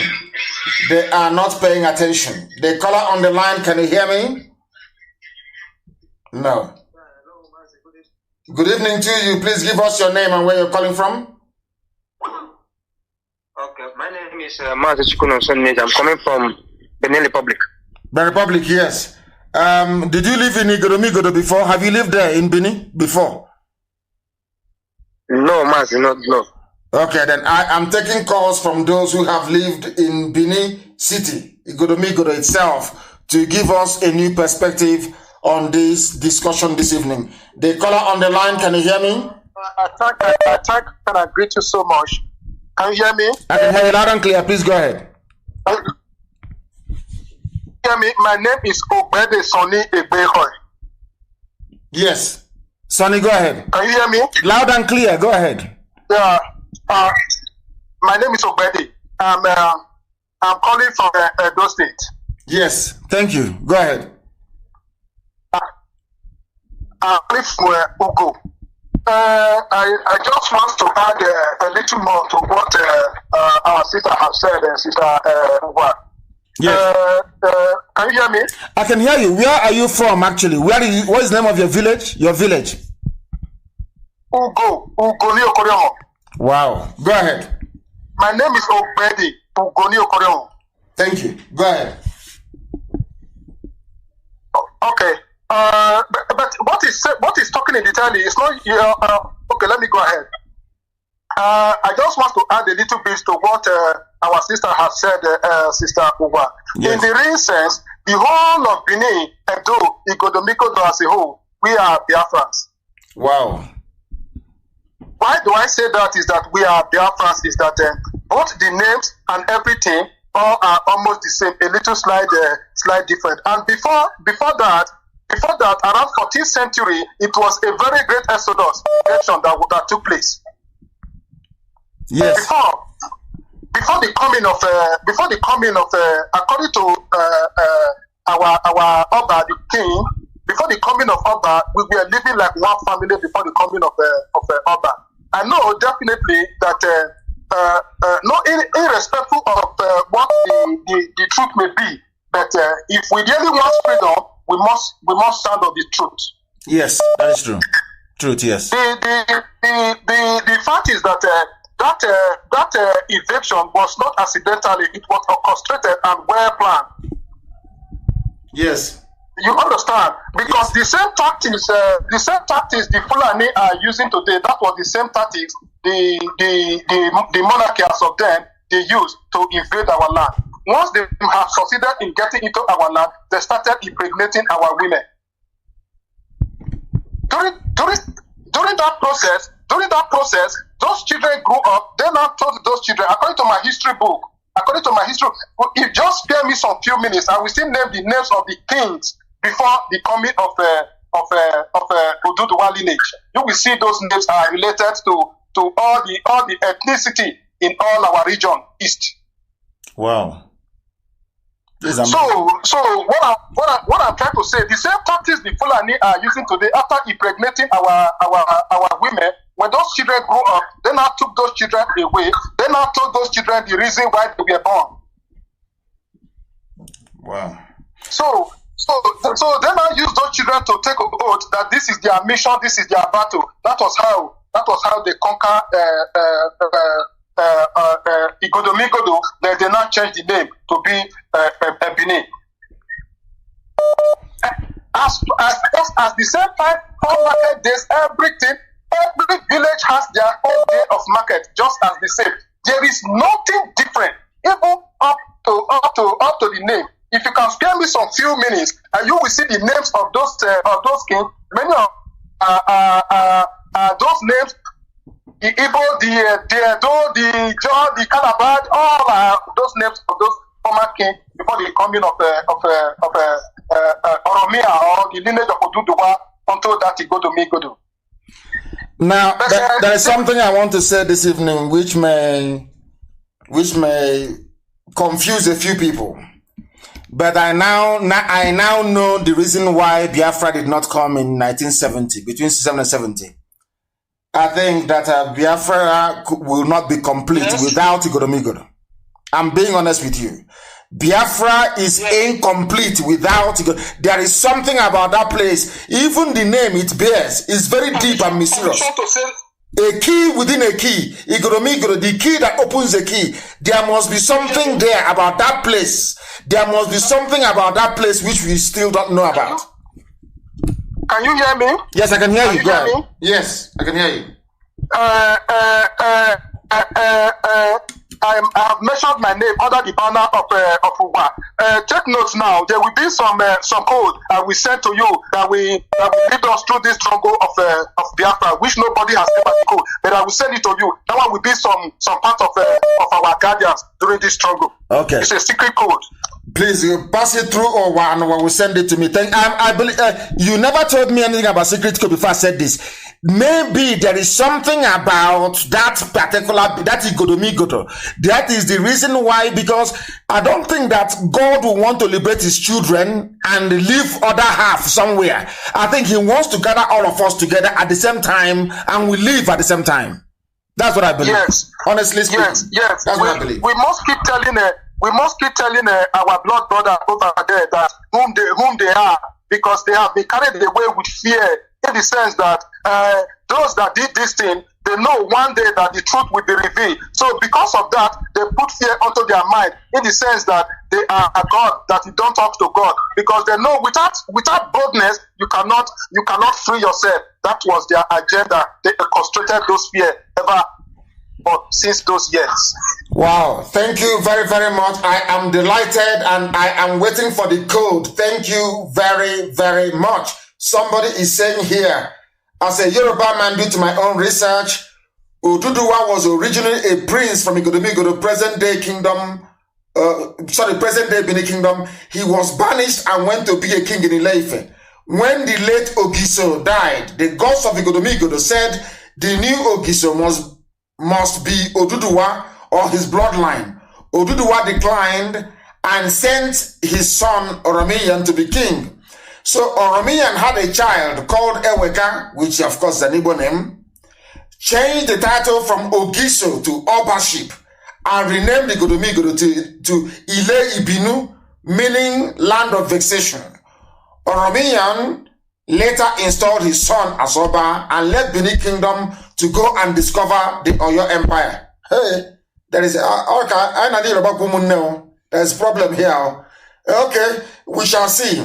There's going to be some sort of DNA, I'm going to tell you the truth. DNA between us and our Yoruba brothers. We're going to have a DNA, because what I'm seeing here, people are stating facts. These are not conjectures. People are stating facts. And the Oba of Benin actually opened his mouth and said the same thing. So that means that the boundary of Biafra actually starts in Ondo State. So this is why there has been this delay all this time. And can you imagine, had there not been any Radio Biafra, would all these things have come to light? I believe that the answer is no. Let me take one more call and see if they can shed more light on this. The caller on the line, can you hear me? The world is listening. We are Radio Biafra, we are live and we are direct. Your name and where you're calling from, please. This caller on the line, can you hear me for the last time? No, I don't think they can hear me. And with that, I believe that we have come to the end of the... People are still calling. My Lord and my God. The caller on the line, can you hear me? Hello, Mazi Nnamdi Kanu. I know I am not from Biafra. Let me introduce myself to you first. Go ahead. I am from Gambia, and I am Tijan. But honestly, I want to thank you for being the enlightenment, for being the sea of wisdom to humanity. You are not only serving the Biafrans, I can tell you, you are serving the whole of Africa with knowledge. And I only want to tell you one thing, because I'm not going to talk much, because I'm not from Biafra, but I want to tell you that you keep the spirit up. You are a great man. I love your presentation. Thank you very much. Thank you. From Gambia. You said from Gambia? I love your presentation. I am living in I am from Gambia, but right now I'm living in Holland, Amsterdam. In Amsterdam. From Gambia. Thank you very much. I'm living in Amsterdam, but I listen to your programs through my friend. Wonderful. I am from Gambia. Thank you very much. But I'm telling you just to keep one thing up. Just keep enlightening the young youths, because I'm just 19 years old and I want to tell each and every Biafran to stand up with you, because you are a legend. Every legend Africa has been taken down or has been taken down by this disgruntled politicians we have. But I want each and Biafrans, those who are abroad, those who are in the country, because I have a Biafran friend who told me that, do you know what he tells me? No. Let me tell you this. He told me that, my younger one, if you go to anywhere and you don't find an Igbo man there, run away from there. Yes. And I know that Igbo people are dispersed in all over the world. And I also know about one thing about the Igbo people. They are very intelligent. Of course. You guys have the wisdom, you have the courage, you have everything it takes to build up your own desired country. I swear to you, Nnamdi Kanu, I will come to Biafra with my brother who is always listening to you. And if I come to Biafra, I'm gonna be happy, even though I'm not from there. Biafra, let's keep this spirit up. I love you, Mazi Nnamdi Kanu. Thank you very much. I love you too, my dear brother. Thank you very, very much. He is from Gambia, but living in Holland. We don't hate anybody. I'm being honest with you. I want Africa to be free, and I'm sure that is the wish of every Biafran right across this very planet. Tonight's broadcast, people are saying it is a bomb, and that we must continue, that we should continue on such trail. Our desire is to bring this noble family together. But I don't know how that Oromian impregnated the woman, and I hope it's not by force. I hope it's not by force. The one that gave birth, because sometimes the calls are plentiful. The calls are plentiful. As long as it wasn't by force. That is what I'm saying. If it's not by force, then there is no problem. The caller on the line, can you hear me? Yes, please, your name and where you're calling from. Turn the system down. Turn it down, please, I beg of you. Turn it down. Yes. Good evening to you. Your name and where you're calling from? My name is Adabaya Chuboye Joseph. I'm from Anambra State, but I'm calling from Cyprus. Give us your name again, please. This is Adebayo. My name is Adabanya. Adabanya, okay, please. I think I'm also Adebayo. See, hey, please go ahead. Adabaya Chuboye. Thank you. Honestly, I'm Anambra, but I'm not from Edo and the rest. But I just want to contribute particularly about the Igala Kingdom, because it seems almost the same with the Edo people. I lived in Kogi State, Eda precisely, for about many years, so I can tell more about it. I heard about one of your programs the last time you talked about the Igala Kingdom and the rest of them. Yes. So it motivated me, and I started talking with some of my Igala friends I had, and I put it straight to them that can they really change the narratives of yesterday by looking into their histories? And honestly, these are diehard one Nigerians. These are diehard restructurers. And when I engaged them, they really went back and made research. As I'm talking to you right now, many of them are listening to this program right now, because I really gave them the reason to understand themselves and to understand the narratives. So I felt, in as much as maybe I can't be in that position to do more, but the little effort I can do, I will do it for the struggle. So I think the Igala Kingdom too has this misunderstanding too, like the Edo Kingdom too. But a lot of them, as I'm talking to you now, they're beginning to understand that there is a problem somewhere, and they're making changes. Which is very good too. Wonderful. Wonderful news. I am very, very, in fact, it's a very funny thing. before I came on air, I stumbled upon, when I was researching this man, this very brilliant mathematician, Daniel Oyibo. He is one of the most intelligent men to ever be on the face of this planet. Do you know how intelligent he is? Yes. People don't know. The man is over-intelligent, over brilliant, a mathematician. But we don't know him, we don't celebrate him because our people are blind. And I was reading about Igala. Do you know the funniest thing? Do you know that in Igala, they wrote it down, Igala history, that area that founded Aguleri and Umweri came from Igala land. Are you aware of that? It's there, it's in their own history. Yes, so Igala is claiming Umweri and Aguleri. So that is how close we are. And as soon as we understand and unravel, I remember when I was arrested, they said, oh, why did you include Kogi? You include Benue, you include Kogi. And I gave them the history of how a Janjaweed army came from the north, came into Benue, and was destroyed by an act of God. And at that very place where that army died from the north marked the boundary between us and them. And they accepted it. And I know that Igala till tomorrow morning, I know Idoma, I know Igete, I will stake my life on it. That we are the same people and they know it. Yes. Two-piece rapper for market days. Yeah, they have a lot of local governments in Igala Kingdom that speaks pure Nsukka. Pure Nsukka. They don't speak Igala. Are you serious? And they're under Kogi State. I mean, let any Igala person corner. There are parts of Igala that speak pure Nsukka, most especially those side of the ending part of Igala land that has boundary with Enugu Ezike, Ovoko, and the rest of them. They speak pure Nsukka, they don't speak Igala. Wow. Wonderful. Thank you for your call. For almost 7 years. I can see that, and you're well learned and well grounded as well. I am very, very grateful for your call.